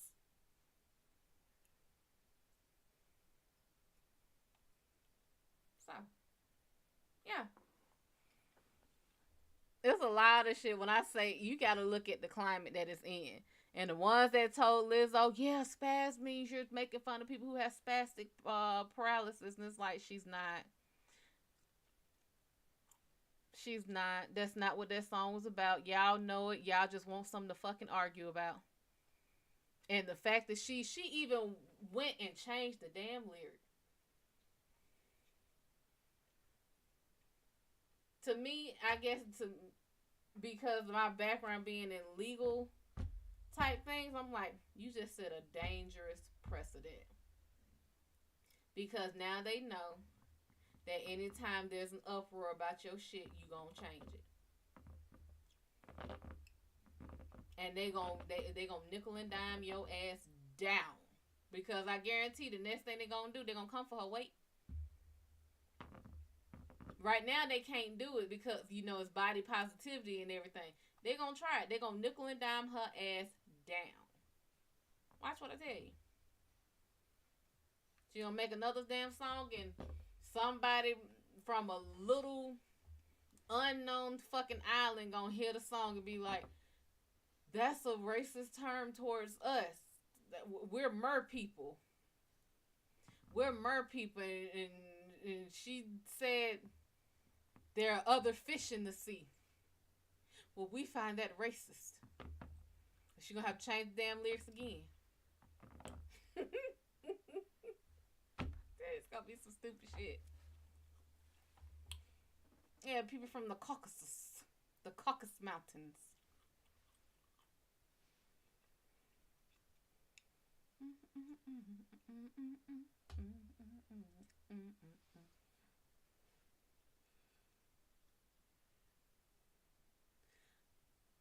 Lizzo's the same person that cried on her live about mean people in her comments. What?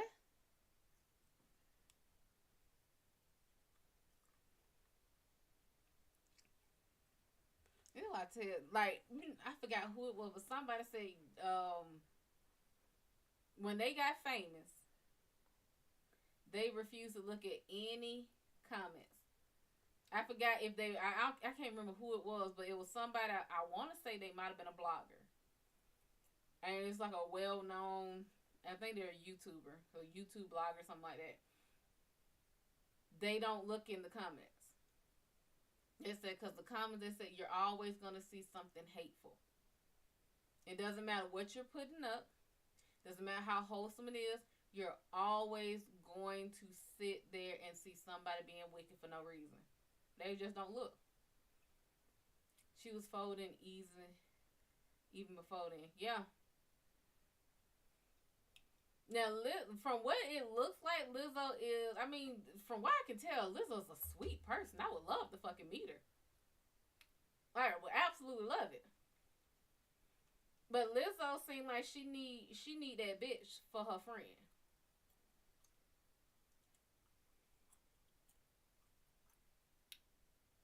That was, she need that bitch. She need that bitch for her friend. That don't talk to me, I speak that. She need one of them. You ain't gotta talk to her like, baby, you can't afford to talk to her. What's your pockets looking like? You can't afford to say nothing about her. She does, and I'm hoping, and I don't follow too much of celebrities and shit. I don't have the fucking energy, the patience, or nothing to follow a fucking celebrity. It's just, if it pass my timeline, I'll look at it. But from the shit I've seen of Lizzo, she has the strong front of, yes, I'm a big girl, and I can do this, and I can do that. Alright, JoJo. That she can, and shit, she's showing the shit. She's a big girl, and she out there making fucking bank.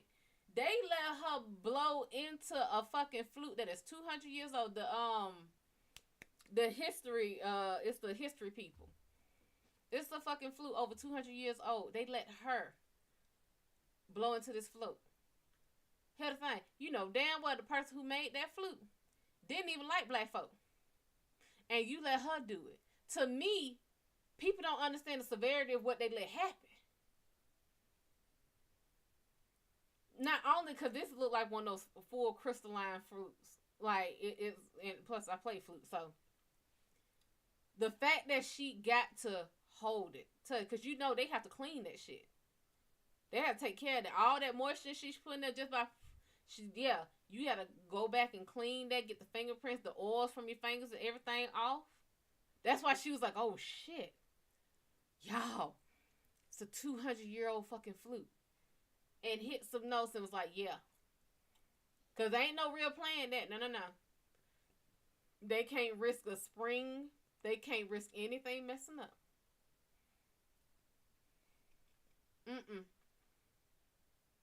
But she's doing this type of shit. She's breaking these kind of cultural boundaries and shit. And you want to talk about her weight? Her weight ain't kept her from making millions of dollars. Now, I saw that shit. I didn't watch the whole thing with Aries Spears. But here's the thing, man, look. It's Snoop Dogg's Hood of Horror. I want to say he's like the second or third story. Where, I forgot the dude he plays with, but he's the one who, did he played in one of the Top Hero movies. But he was supposed to be a rapper, and he couldn't get his break. Aries Spears played his homeboy, who laid some real dope fucking beats. And next thing you know, they started getting record labels and signings. But people signed because of Aries Spears' character, because he was actually doing the beats. The boy could rhyme, yeah, but he couldn't rhyme for shit until Aries Spears' character gave him some nice beats. Then the boy's character got too big-headed. And then the guy who was signing them was like, okay. So Aries Spears, let me talk to you for a second. His homeboy was like, hey, you coming? He was like, hold on, let me see what you're talking about. The guy told him, you can go far by yourself. You the one really making all this shit. He's just the face. He's just the one out there running his mouth, being the face and doing all the rapping and shit. That's it. You making the beats, you basically writing the lyrics your damn self. His homeboy ends up setting up Aries Spears' character to get killed. So he blows up and everybody gets to, feel sympathy for him and all that kind of shit. And then Aries Spears, of course, his character gets to come back and hunt his ass. And then he decides he wants to go out like Scarface. I've heard Aries Spears stand up back in the day. He was funny. But I always wonder where he went. After that, like, sir, there's a lot of shit you can say. You are black, and I'm pretty sure your mama told you if you ain't got nothing nice to say, don't say nothing at all. I was told the way you act, this is how you supposed to act in public. You don't make fun of people in public. Even if you speak a different language, it is always going to be someone somewhere who speaks your language. I don't give a fuck where you at. So when you out in public, you always nice and polite to people. Now, if somebody gonna be rude to you, that's a different story. But face value, be respectable, be polite. Always try to speak well. If you either speak well of people, even if you're in a different country, it don't fucking matter. And whatever you say or whatever you write, you better write and say shit like it's gonna be used against you in a court of law. That it is recorded and it will be blasted. That's why I say I don't say shit I don't mean. Now, Aries Spears, I don't know what I saw snippets of some interview he did, and I'm like, dude, you probably had a chance of a comeback. In this body positivity age, you wanted to do that? And to Lizzo?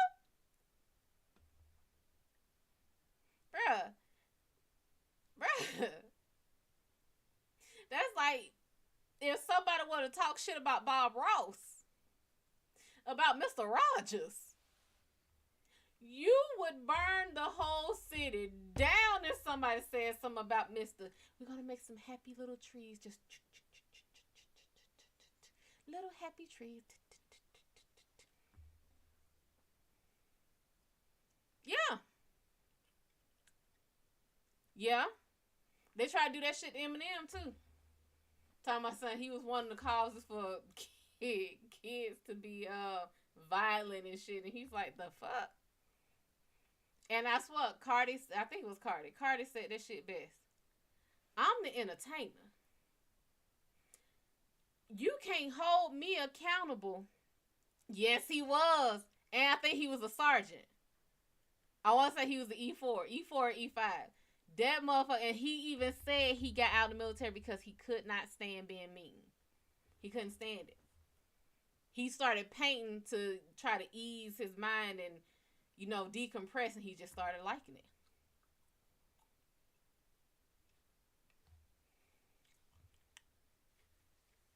But Carter says she don't let her child see her child. She don't let her child listen to shit that she doesn't approve of. She's like, yes, I write the shit, I say the shit, I perform the shit. But at the end of the day, that is my daughter. I'm her mother. And I'm not going to let her listen to shit that's going to be disrespectful to her. So all the parents are saying you should be ashamed that you're promoting this and that. She's like, my daughter don't listen to it and can't listen to it. If she do, she listen to it behind my back and I don't know it.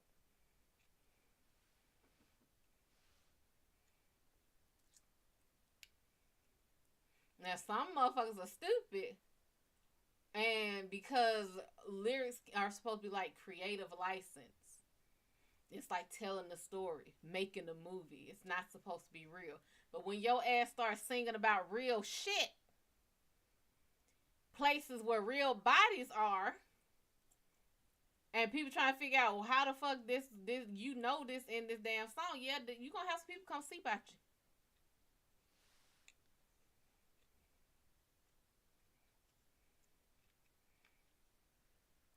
you. Yeah. But still, they like one of the things they were saying was like, you have a daughter now. Are you gonna stop rapping, or are you gonna change what you like the style of your rapping? Like, are you gonna cover up more? Are you gonna start being more family friendly? She's like, fuck no. The fuck I'm gonna do that for?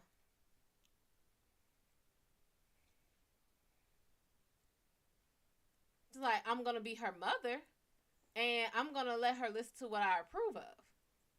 Now it could have been Cardi, it could have been Nicki, but one of them got a daughter, and they tried to blast her ass by you setting a bad you're a bad role model, you're setting a bad responsibility and a precedent for your daughter and this and that. They won't say shit against Beyonce. Beyonce could be out there butt ass naked and they ain't gonna say shit. Cause that damn beehive is fierce, honey. You say anything about her, that beehive come, they swarm your ass. They don't want to say shit about her. You see how fast they changed their tune about Blue Ivy, right? Cause the first thing everybody used to talk shit about was Blue Ivy hair. Ooh, that girl, that her child hair so nappy, did. It was always, now, you gotta be some miserable ass fucking adults to talk shit about a child. If it's that baby hair, it's that baby hair. Don't blame this child talking about she out here looking like a fool. That's not that child's fault. But you won't say shit about the parent. Either way, some of them things I'm like, it's just an unkempt hairstyle. She just has her hair out. So what? You got a lot of kids that run around, play, and their hair get wild. So what? Guess what? Y'all can't afford to do that damn child hair. Y'all can't afford to look at that child hair.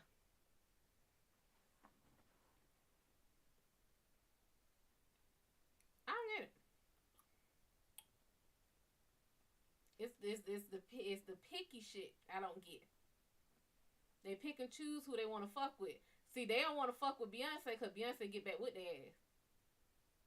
Lizzo is a little too soft hearted. She too sweet. She don't wanna make no way. She don't wanna stir no trouble.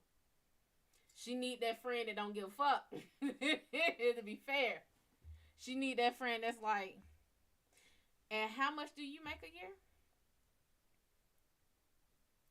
Well, she this that and she said that it's unhealthy. How much do you make? Because it sounds like you can't afford to tell her what to do.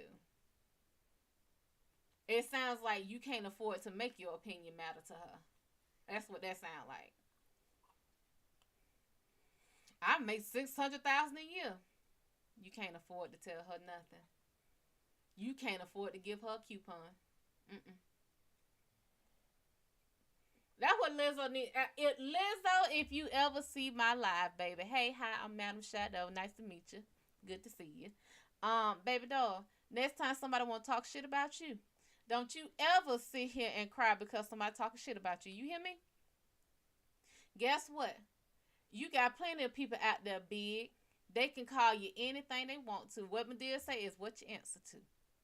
Now, what I want you to do next time someone talks shit about you, you ask them what their bank account look like.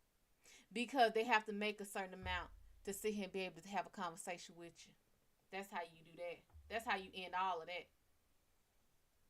You got to make, if they want to be able to talk to you, see, at a certain level, money talks and bullshit walks. And all that bullshit gonna get to walking when you start talking about money.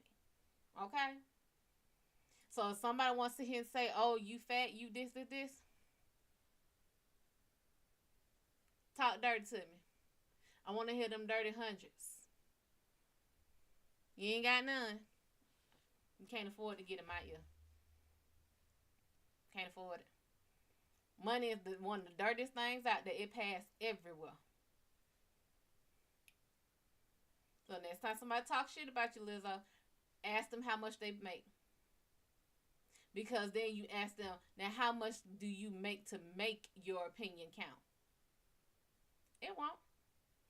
Because somebody who can make enough to actually talk on your level, they ain't got shit to say about your weight, baby. They trying to figure out how they can collaborate with you, how they can make you make more money, and how you can make them money. So you ain't gotta worry about that shit. Baby, call me. I'll be that bitch for you. Put me on retainer. I'll be that bitch. Every time somebody got something to say about you. Okay, and let's see here. She has this day. Oh, it looks like she has 0.7 fucks to give. You're not even worth 0.003. Good. What's your bank account looking like? You might be able to get up to 0.1 fuck to give. That little? Oh, baby, you can't even afford to talk to me. Get the hell out of our inbox. The fuck?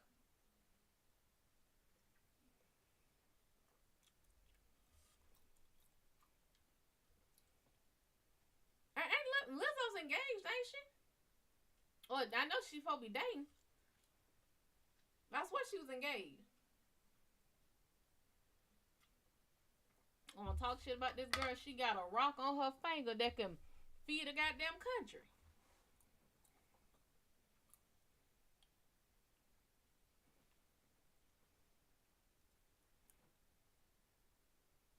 I swore Lizzo was in. Let me see.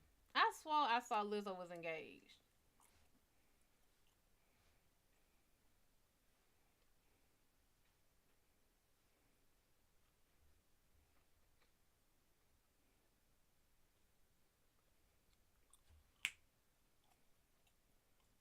Yeah, she's engaged. Actually, the full moon was yesterday. This would be. Let me look. Yeah, technically the full moon was yesterday. How do you charge them? The easiest way to do it. One way is to put them on the water. However, I do not recommend this for people who do not know about crystals because there are certain crystals that are soft and will completely disintegrate in water. So, the easiest thing to do will to be to put them somewhere where they can get direct moonlight. And just leave them where they can get direct moonlight.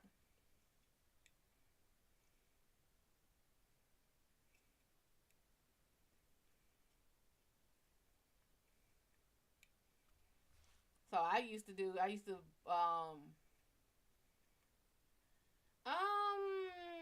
is entirely up to you. Usually I do mine overnight. Mrs. Benjamin, what's up, baby? I used to leave mine basically overnight, or at least a few hours. So from the time that I could actually see the moon, I would put them in my car. Because I'm paranoid as shit. Outside or under a window. Yeah. Most people would put them outside. Some people actually bury them because that's another way to cleanse them. But I'm like, but then you have to clean them off, and then you run into that water situation where you don't know which one would disintegrate in water. But yeah, leave them where they can get direct sunlight. I mean, direct moonlight, not sunlight. Sunlight will fade a lot of crystals. That you can put them in like a windowsill. You can put them directly outside. I'm finicky about mine. I treat mine like babies a lot, and I was like, I wouldn't want to be ran under cold water, so I would run them under warm water. Or if I took them outside, I only make sure I took them outside on warmer nights, not cold nights. And if I did, they, like I said, I put them in my car, and I would put them either, on the, the dashboard or in the back of the window, so they can get direct moonlight. And then I leave them out there for a few hours, but I always make sure to bring them back in before sunlight. So if I put them out at like 10 o'clock, about 3 or 4 o'clock, I'd be bringing them in.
Too many trees by me, can't find a place to put them outside and say, yeah.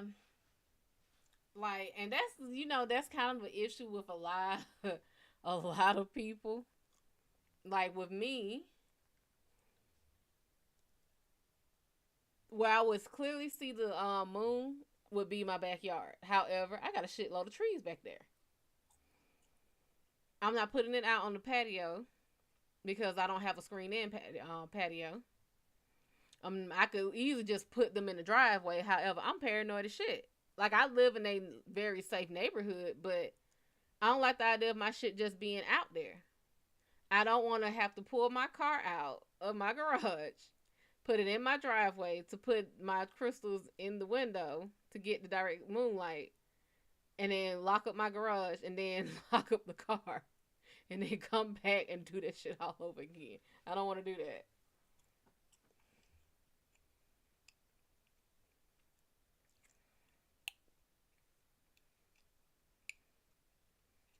But yeah, under moonlight, running water. If you know what crystals you have, quartz should be safe to run underwater. And it's all you know, visualizing the clearing, the manifestation, visualizing the cleansing and all that kind of stuff. Sage works. Burn sage and, cleanse them, by wafting the smoke over them and cleanse them and all that kind of stuff. It's plenty of ways to learn how to cleanse them.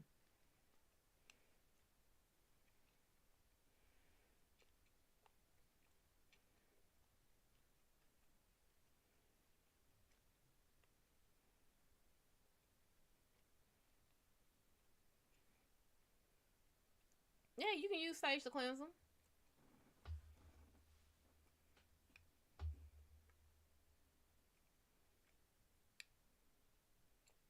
Like one way I used to do it, and it's not in here.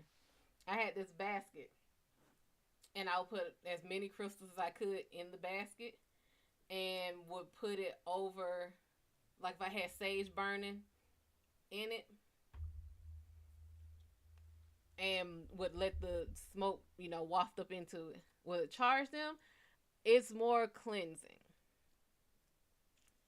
Um, think of crystals like think of the way you would charge crystals like this. How are they formed? Usually it's by earth, pressure, but usually crystals are formed in the earth. So that's why a lot of people defer to having their set.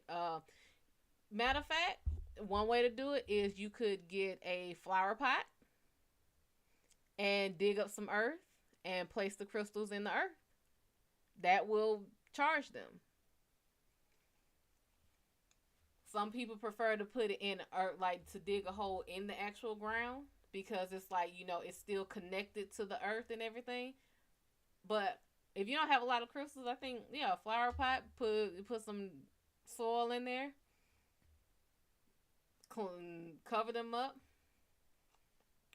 Do what you need to do, cleanse them, and they'll charge and bring them out.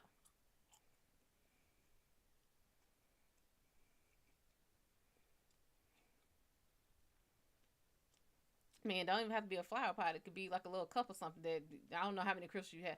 I could never put mine in a cup. I would need a 5 gallon 5 gallon jug to put some dirt in for mine. Can I put them in a house plant? Yes. Yes, you can. That is still life. Yeah. Who is that? Jay, what's going on, sugar? How are you? Yeah, that's actually a very good idea. That puts them to basically back in touch with earth. It puts them in touch with the life source, which is the plant. Yeah, that's a good idea. That's good, sugar.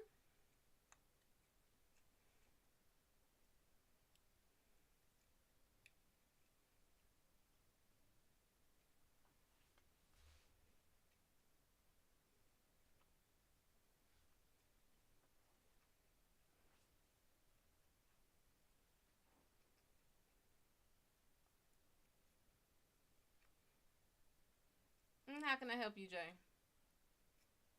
Oh, you got a big house plant? Oh, they love it. They love it.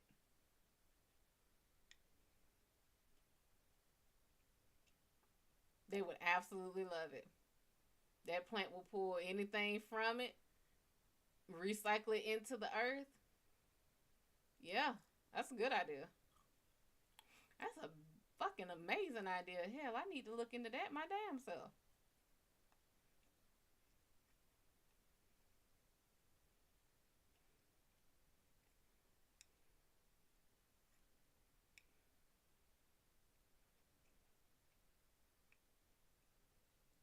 I helped you yesterday.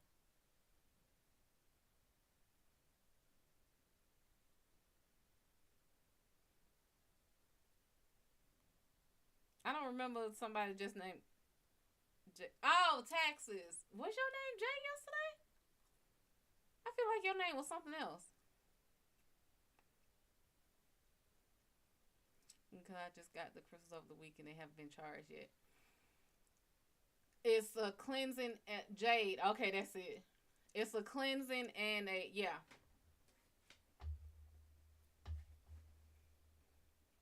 I mean, if you want to, I would sage them to cleanse them of all negativity and all negative energies and all that kind of shit, and then make them a nice little bed. And I'm extra, so like make them a nice little bed in the pot. Do you talk to your plant? Have you named your plant? And what kind is it? Cause I'll name it for you. This is why I don't have plants. I would have a damn forest in this house. It'll be a whole ass jungle with a whole bunch of Venus flytraps and a whole bunch of plants that ain't supposed to be on the in me not say much, but that shouldn't be in the states. A snake leaf plant. Let me look. Let me look what it see. Let me see what it look like. Snake. It says a snake plant. Automatically, I want to say Medusa. That's the first name that comes to my mind. Medusa.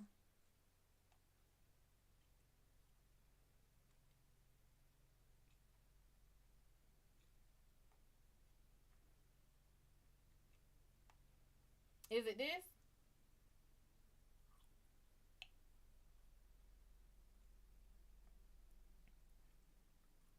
One of these that one of these here.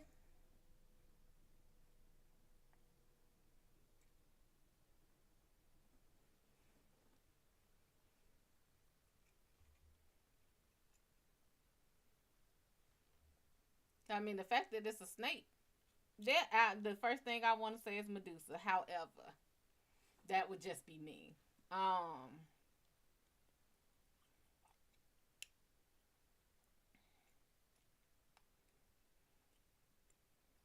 Let me see. What would be a good name? And you say she big.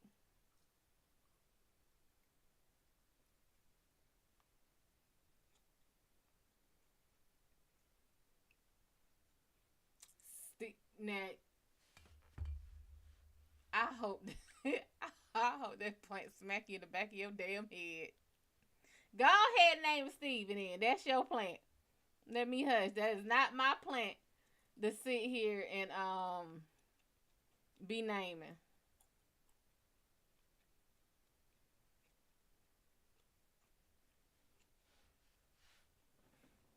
If you feel like it's a boy, name it.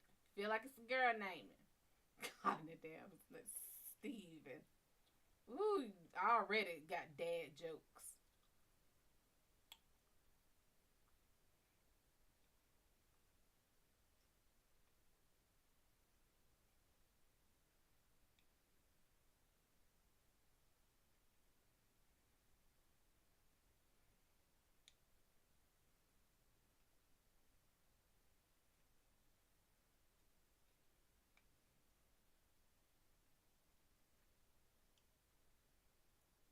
I'm about 2 pair of New Balances. I'm good to go.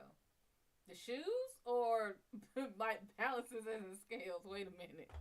Wait. You talking about shoes, right? What's going on, Jay? Well, how you doing? The shoes, okay. Alright, gonna wake up and Steven gonna be standing over you like so this is what we do?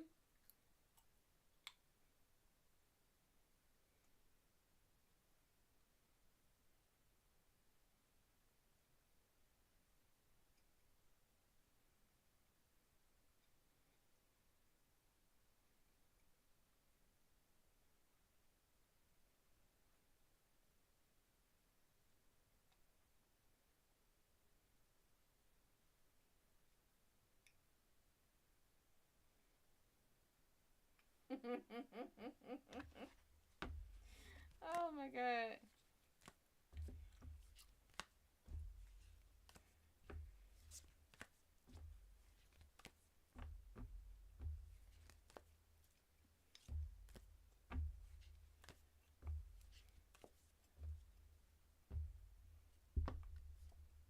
I thought so.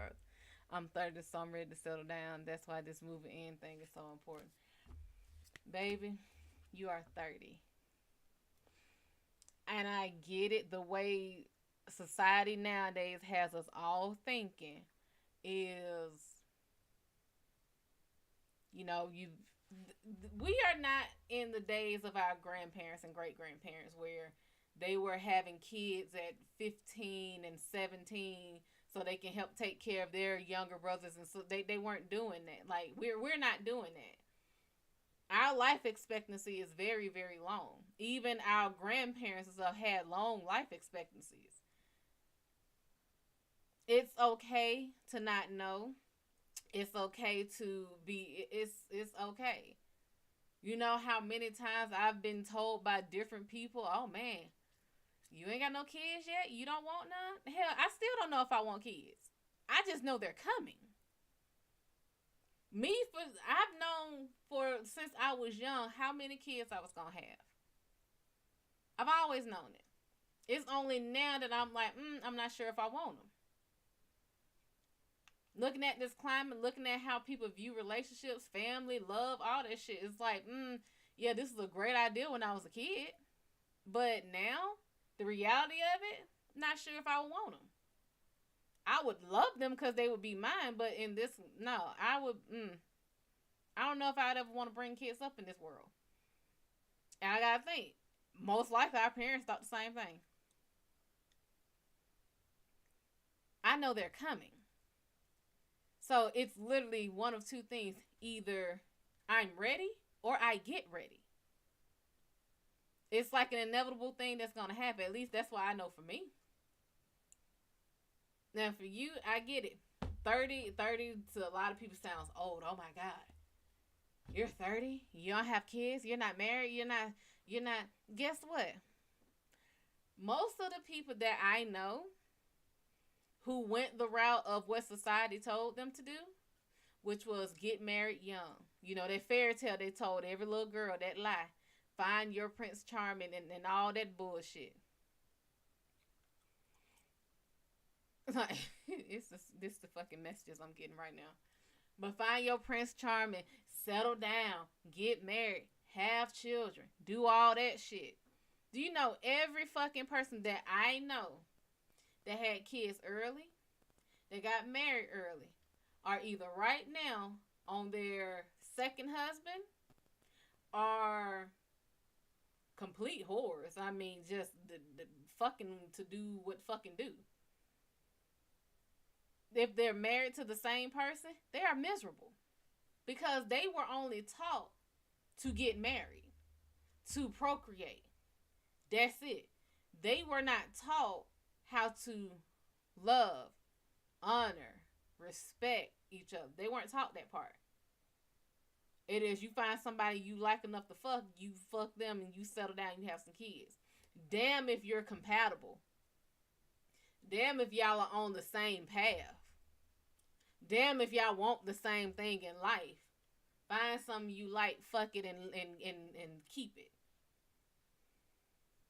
That's why so many people are miserable now.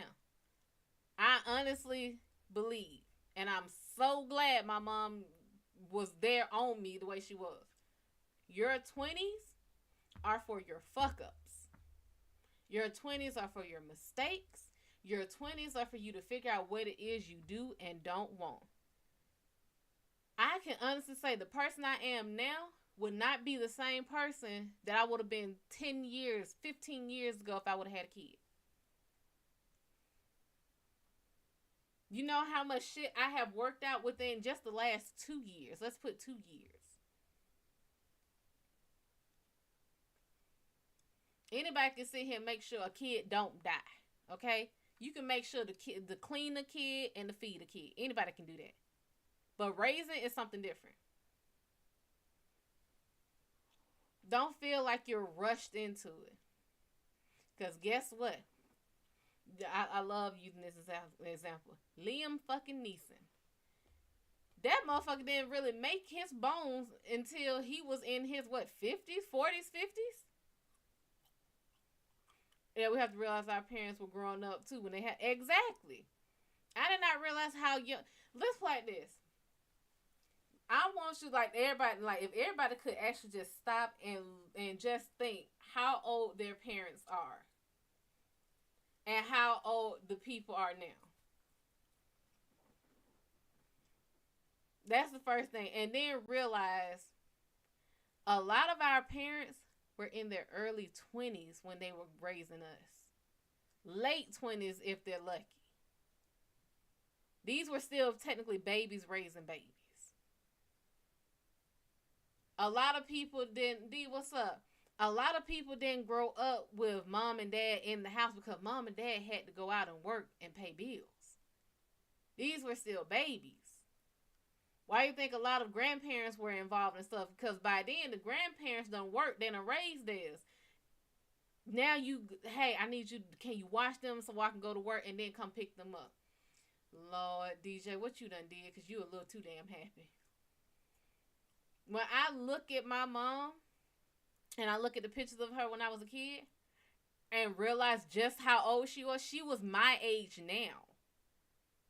When I'm looking at pictures of us as kids. I'm looking at pictures of when my mom first had my brother. Of when she first had me. And I'm like,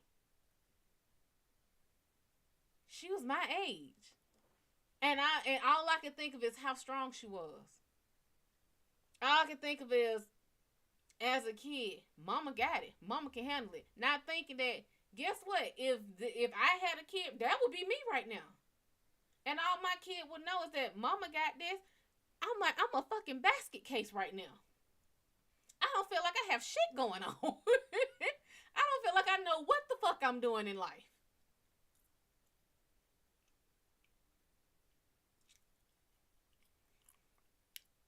You learn to drive while on I'm not dealing with you, DJ.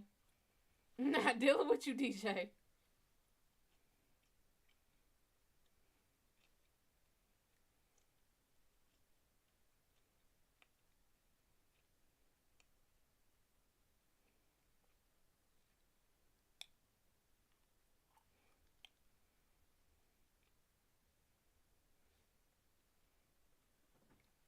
Yeah, we get so caught up in, hey, this, our parents did this, our parents did that. I bet you was, DJ. Like, we really do get caught up in our parents raised us, and we look at us and it's like, they had to know what they were doing, because shit, we're still here. We're functioning. Not thinking, damn, just what did they do when they had bad days? Like, really think about what did they do if you had a single parent? Who did she have to lean on? Life is hard. I didn't know how, like, literally, I did not realize how hard life could be until this year. The pain I experienced earlier this year, I would have, you got a $375 ticket. You need your ass whooped. I did not know how hard life was until this year. And if I would have had a kid in the mix of that, oh my God.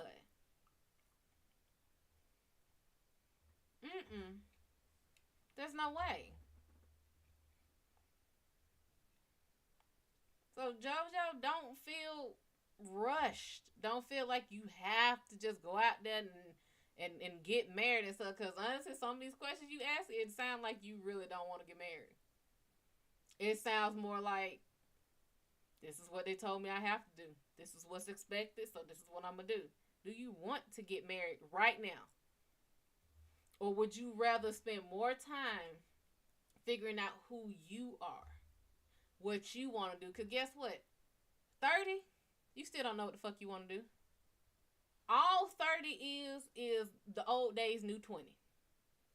Okay? You do all your fuck ups in your teens. In your teens, you can't even consider them fuck ups because, baby, you ain't even legal yet. That's just a kid being a kid. Your 20s is your fuck ups. That's when you trying to figure out how to be an adult. Some people fuck up and have kids early, so guess what? They're not trying to figure out how to be an adult. They're trying to figure out how to be a kid, an adult, and a parent all in one go. 20 is where you fuck up. You get to go, you get to have fun, you get to do stupid shit.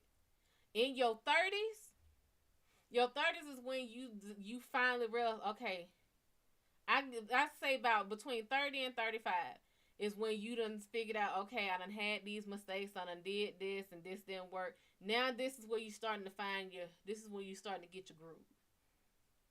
Now you 30, so you in the beginning part of it, you just now finding your groove. You just now settling down and you figuring out what you want to do.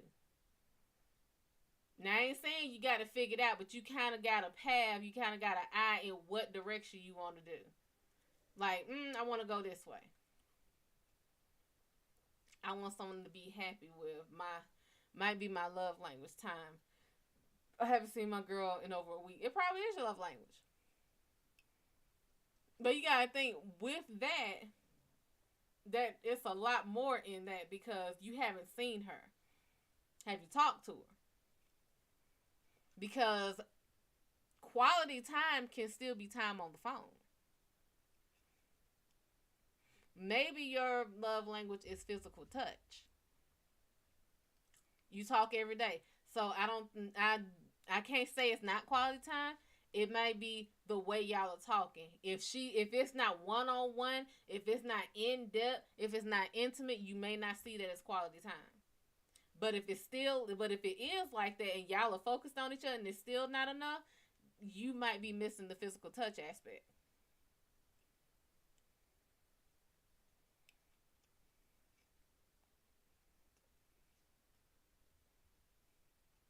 DJ, how the fuck you get a $375 ticket?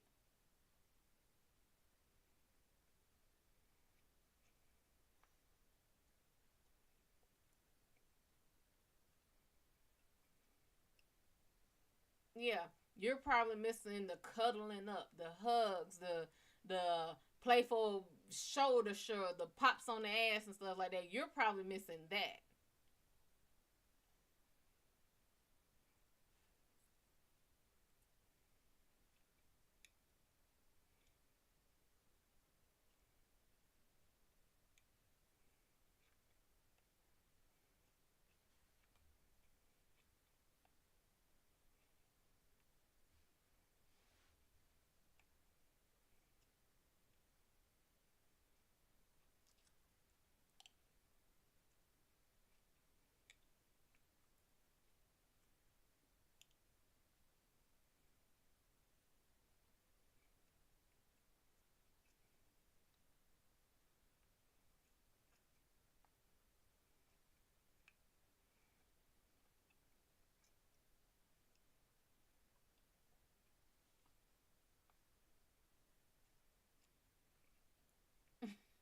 All right, JoJo.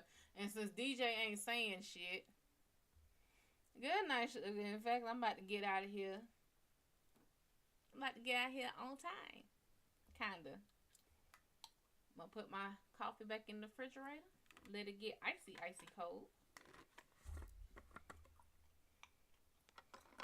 And get ready for my emergency session tonight. Give me a little something in my belly. And of course, stay tuned. Next 15 to 30 minutes, I'll be putting up the end of day lesson on TikTok. As soon as I can go ahead and close out tonight. So, we thank y'all for joining us at the Shadow Gallery. The lights are out, the doors are closed, the Hellpaws will graciously and gratefully escort you out the door and off the premises. Please do not triple your way out. They do not care. They will catch you out like a bag of bones or runes. If you would like to book a private session, purchase a live pool, or donate to me, the Hellpaws, or the show in general, you may do so at my website, www.MadamShadO.wixsite.com/website, or via PayPal or Cash App directly to MadamShadO. There is no W in Shad'O ever. If you put a W in Shad'O, I'm not supposed to where you or your money goes or where you or your money ends up. It's pretty usual. Love me, like me, share me, subscribe to me, turn your notifications on so you know when I go live. Join me on Facebook, Instagram, Twitch, Twitter, YouTube, Big O, and TikTok. If you're on Big O, by me with my tag, loudly and proudly, sugar. Any energetic beings that I extended an invitation to during this live, your invitation has been rescinded and your permission has been revoked. That being said, energetic beings that are here that are not welcome here, not assigned to be here, not supposed to be here. You do not have to go home, but you do have to get the hell out of here. And off the premises, we thank you all. We will see y'all hopefully tomorrow night. And if not, we will just see y'all when we see you. And as usual, and always take care. Bye-bye then.